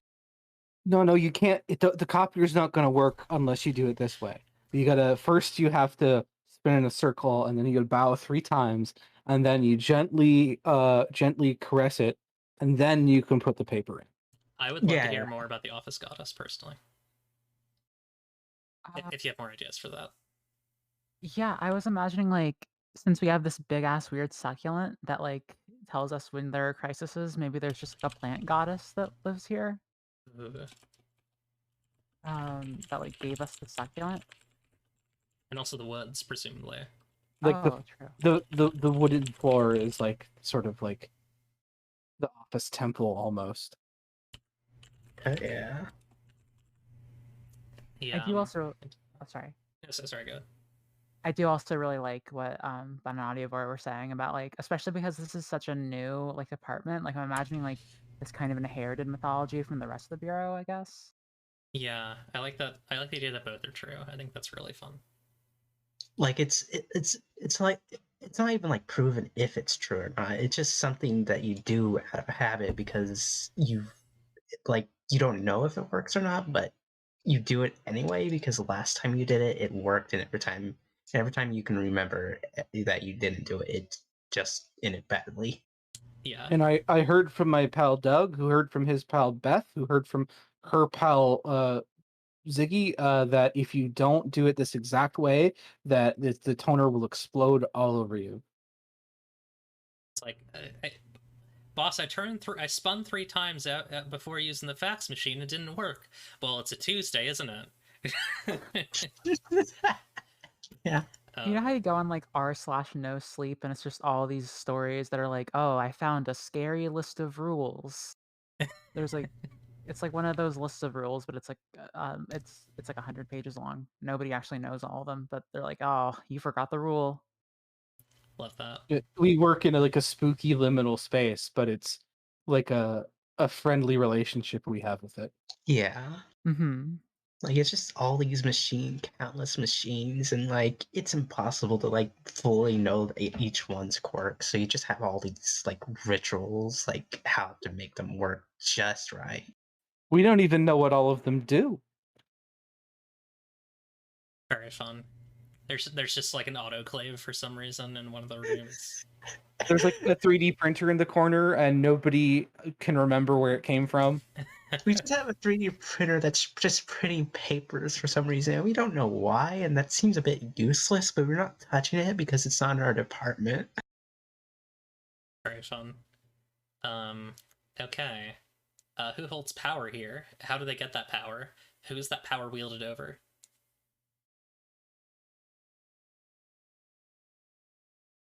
It would I be guess- like the like supervisors, I guess. Like if we're going in a bureaucracy type setting, there would be like the head of the department, which is Lev, and then like the leaders that work direct under them to manage the smaller sub teams, I guess. Makes a lot of sense. How do they? I guess they got that power just from. They got the power from the bureau, right? Yeah. And the power is wielded over sub teams. Cool. What surpluses are there, and what is lacking? Papers. Always. Papers are just lacking always. We need more You always paper. you always need more paper for printers, and you just can't find any. No. We always have plenty of paper. We're always out of black toner. Oh my god, yes. Yeah, we're always at just the right color of ink for the printers. And no one can ever find a pen when they need one either. This might be like a bit like to like there's a degree to which like some urban fantasy or like modern urban fantasy like falls into traps of like being a bit too satirical, but I think this would be funny is like there's like a big like ornate glass like funnel or urn or vase of black toner, and it's like as long as as long as the department has black toner, it may survive, but if we run out, like it's over, or maybe like we can't go in that day if we don't have it. Oh my god, yeah, I like that. Or just be ink. Like there's a vase of ink that powers this place, and if it's empty, it's just a normal office building. Yeah, I like that. But it also does get used because that's because like this giant ink pot is what Lev dips their giant quill into when they're writing up documents. Yeah. Hell yeah. And maybe what if the ink comes from like the bureau, like comes from the staff, capital T, capital S. So like you have to stay on their good side, Yeah. What if stuff like snacks and coffee are in surplus? So like snacks and coffee, like there's always room around the water cooler to chat and mingle. And water, and too cold or too hot water, and little paper cups. I think that's fun. Just the right amount of coffee always. Yeah. I think a thing that would be interesting to be lacking is time. Like we Oh, always have deadlines approaching. We always have like something like there's like some prophecy that's been uttered, and we're always having to prepare for the next thing. Yeah, that's really fun. What building materials do people use? Which I guess we kind of already answered, like, it's an office building. It's like concrete and rebar hidden by drywall facades. Yeah. With faux wood paneling and a cheap carpet.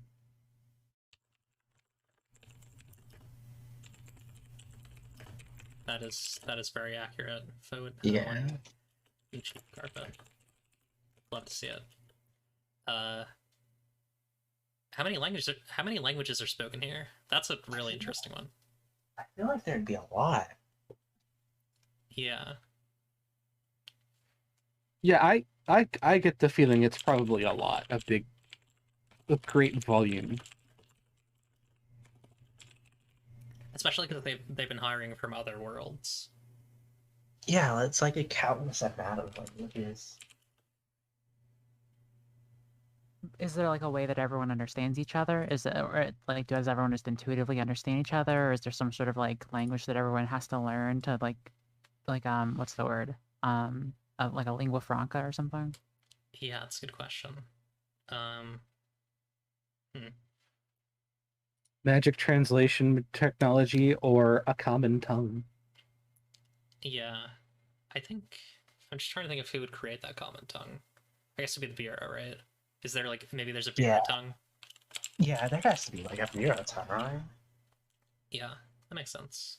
The official language, capital O, capital L, handed down from the staff, capital T, capital S. Yeah. I mean, the bureau as it exists is like it exists as sort of like a subsect of let me know if I'm mixing up concepts, but like the bureau in like a different sense, like a larger sense, like is tied to like the foundational ideas of reality. Is that correct? Yeah. So like, there being a bureau language that is just like tied to the very idea of language is like kind of interesting. The lingua franca, capital. I think that's Yeah. fun. Yeah, Yeah. that's a good one. But yeah, like the staff are one of the three high powers. Like there are three powers called the politics with a K, and that's the staff in the bureau, the potentate in the potential, and I don't think I've come up with what it is for the sovereign yet, but there is one. I don't think it's Lithune, who is a god who we've seen from the Sovereign in discs. But yeah, Lithune is like the god of like maggots and waterfalls and silk, which is a very weird mix of things, but it's also a very esoteric dimension. He used to be an ant. He did used to be an ant. Well, his human form, quote unquote human form, did. How often do people fight? When is it acceptable?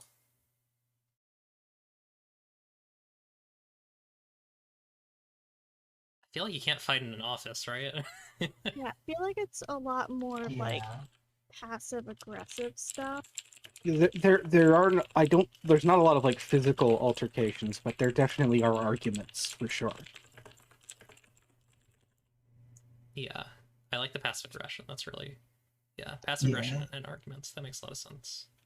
I'm imagining like two people having a messy breakup and sending like department-wide memos back and forth, being snippy about each other and pulling everybody into the drama. Yeah. Menace Divvy is such a messy bitch. I feel like Menace Divvy is probably at the center of most of it. Cool. What do people think about magic? What does it look like? Constantly, I'm pretty sure. Magic's good and cool, and it's great. I love it. I'm pretty sure they're thinking about magic constantly. I think in terms of colors, I'm imagining like blues, but they're like struck by yellows, oranges, and reds. So it's kind of like coolness in the corners and warmth in the centers. I also think it would make sense for like being part of the bureau, our sort of like interpretation and approach to magic being very much a thing of ritual. Mm-hmm. Yeah, that makes sense. Ritual magic. What's all this? Okay, this is just and a faction. and maybe part of that ritual is filing your correct paperwork before you begin. Right. Yeah. That's kind of. I'm trying to figure out where this. There's like a faction thing here. I'm trying to figure out where that's referred to in the book. So I might want to quickly go through that while we have this last half hour. Because that was all the questions for that. Although, do we have any other things we want to note or ask about the world, about the place, or I guess specifically about the department? I guess one thing I want to say, is this is about the overall bureau, but I feel like overall it'd be interesting in case it ever gets brought up if we ever explore it is if some parts of like the bureau as a building was like abandoned, like they're like lights are out, mold is growing on the ceilings, broken windows. Makes sense. There are floors or offices, specific office rooms, and there are areas that nobody goes there. Yeah. Yeah, there are like depths and heights and reaches that are kind of unseen. Like those sense. like places where the only noise you ever hear is fluorescent lights. Cool. Tick of a broken clock. I made a mistake here. I was supposed to put that into. I'm just gonna copy that. Sorry, I'm just trying to get everything sorted in our server just so we have it. Our community. I'll put that higher up. Message is too long. Get out of here, Discord. I know where you live. It's so sad. Yeah, it is sad. I'd like to quickly come up with some cool little factions. Yeah, 35. I found it. Don't worry. Okay. So we got our community. I'll put that a bit higher just so it's accessible. I'll make a sheets thing. I just never know how to structure this until we like start looking through the game. So here, yeah, I'll put that up top. Okay. So faction-based play. So yeah, there's this sheet here. I might honestly do this on my own, but we can talk about like ideas, and then I can kind of condense it. So create two to four factions. Create an item, place, or resource they all want or need. Create a short history between them, noting what they know about each other. Name members of each faction. Find. Yeah, I might just do this on my own. I'll kind of establish the basic setup that I have in my head, which is that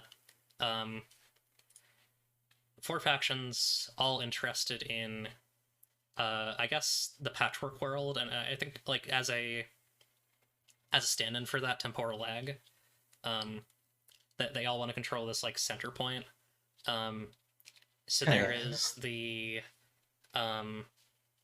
you have like your bureau, then you have the, I guess what I described as the alien police. I might come up with like a better name for them, but you know these like extra dimensional. Well, yeah, it's the Icy Princess. That's the faction. Then I think you have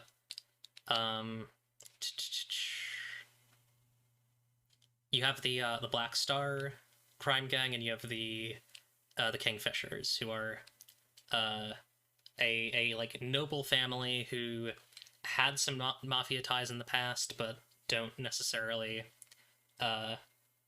you know, yeah. Actually, okay. I think I know what the resource they want is, but I don't know if I want to say it yet. Yeah, leave it as a surprise for us. I'll leave it as a surprise. I think I know what it is though.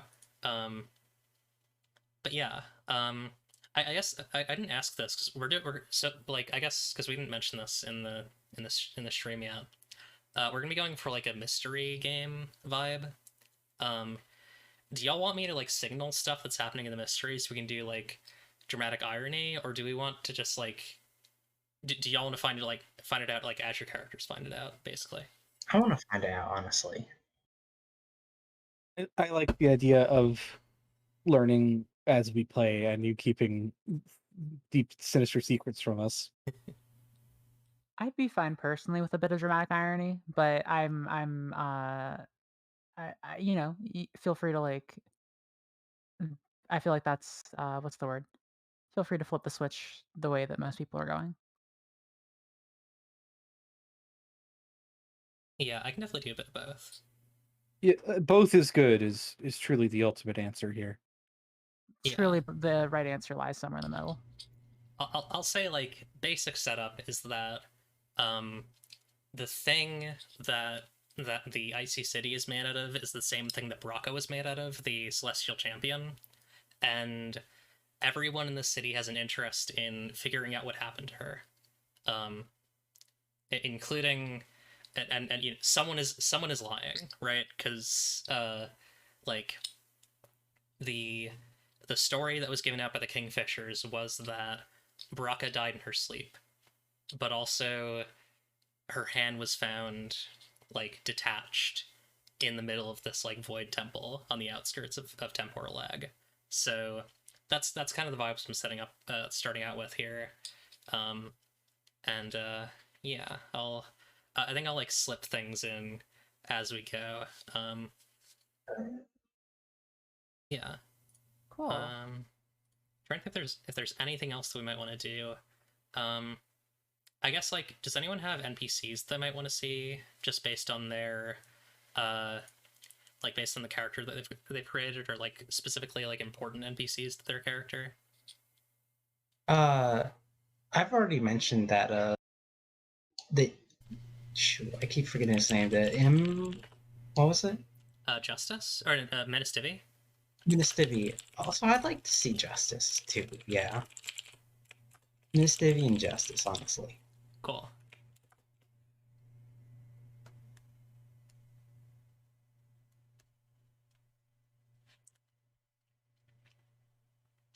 Does anyone else have any like connections they'd like to play on? Well, I mean, I'd like for Beast to eventually find their, fated person. And I don't really have any preference in who that person is or how they would fit into the story. Yeah, I'll think about like what that is. I'll be sure to like keep in touch with you about that, because that's a very interesting thread. I guess similarly, I'm like, of course, I'm interested in like, oh, the mysterious detective novelist, so I want an autograph from. But also, I think it could be interesting since March September comes from like a big like soap opera family, to like have like, I guess like a member of that family come into play, especially since with like drama there maybe. Mhm. I don't have any more specific ideas than that though. Since I have a move about them, I would very much like the opportunity to visit Dog Detective's homeland and see their family and maybe some of the other talking animal characters from there. It's Meow Meow. Meow Meow. Yeah, we can go visit little Meow Meow. I mean, I feel like Dog Detective's parents are going to show up in some way, in one way or another, almost every episode, just because of like the like definitely calling Dog Detective. Dog Detective absolutely calls his parents at least 3 times a week. Very sweet. Love that. Cool. Those are some good characters for me to think about. I'm also gonna probably need to talk to you off stream about that move, the reporting that move. Yeah. Yeah, I mean, I think we can probably end early. Does anyone have any like anything that you'd want to note about your character, or any other things you want to talk about with your character before we wrap up? Or the world as well. March September is trans canon. Hell yeah. Yeah. That is a very trans name. Cool. Dog Detective comes from a family with 3 parents and lots of siblings.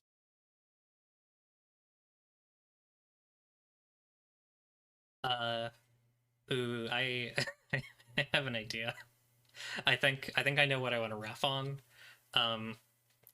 So I think this is like a scene from a character's perspective, and we don't know who they are.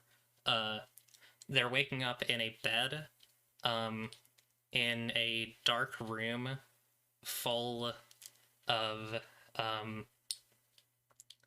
like old red bricks, and it almost seems like an unfinished basement. Like they were gonna seal all the brick in, and then there's like just like a pile of bricks like on the floor next to like some of the work. There's like old dried cement everywhere, and this person is like like they are dressed in this like very strange suit, like this like very formal suit. They like pale hands, and like they like get up and like look around, and down a flight of stairs, a person with a bluish face with a black star on the front of it, like slowly opens their mouth, like that's like on like the bottom of their like very smooth, detailless face to reveal like a wide smile, this like white sharp smile, and they say, "Ah, you're not supposed to be awake," and they like start walking towards, and then we cut. So that's a little tease of what's going on. Yeah. Anyways, thank you all for watching. Let's go down the line if anyone wants to promote things. Audiovore. Hi, I'm Audiovore. You can find me on Twitter at Dwarven Anarchy, and I stream rarely on twitch.tv/The Audiovore. Fun. I'm Rabbit. I'm fun. You'll be able to find me tomorrow because me and Clips are doing our Living the Original Sin stream. Hell yeah. I am Eclipse. You can find me where you are right now. You can find me on Twitter at DDemonEclipse. And also I'm working on Sapphic World at Sapphic World RPG. You can also follow this series at IUTYR_AP. So yeah, hit all that, hit all my socials. Jim. Hi. Yeah, I am Jin. You can find me at Neoptolemus. The spelling on that is a bit odd. That's my Twitter though. You can find me there. Thank you. Yeah, it's up to you. Really, just retweeted a thing that Jin posted, so just follow her through that. And Jacqueline. Hi, I'm Jacqueline. You can find me on Twitter at Swamp Duchess, and you can find my podcast where I reread like the Percy Jackson books and stuff with my friend Jane at Unwise Girls on Twitter. Cool. And yeah,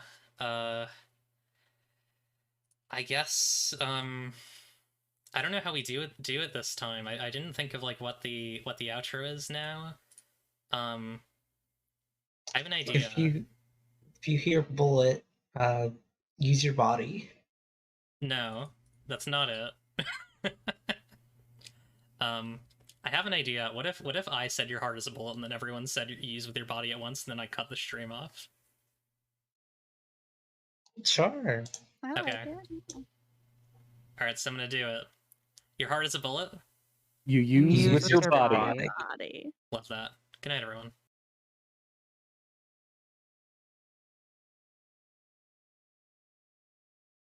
This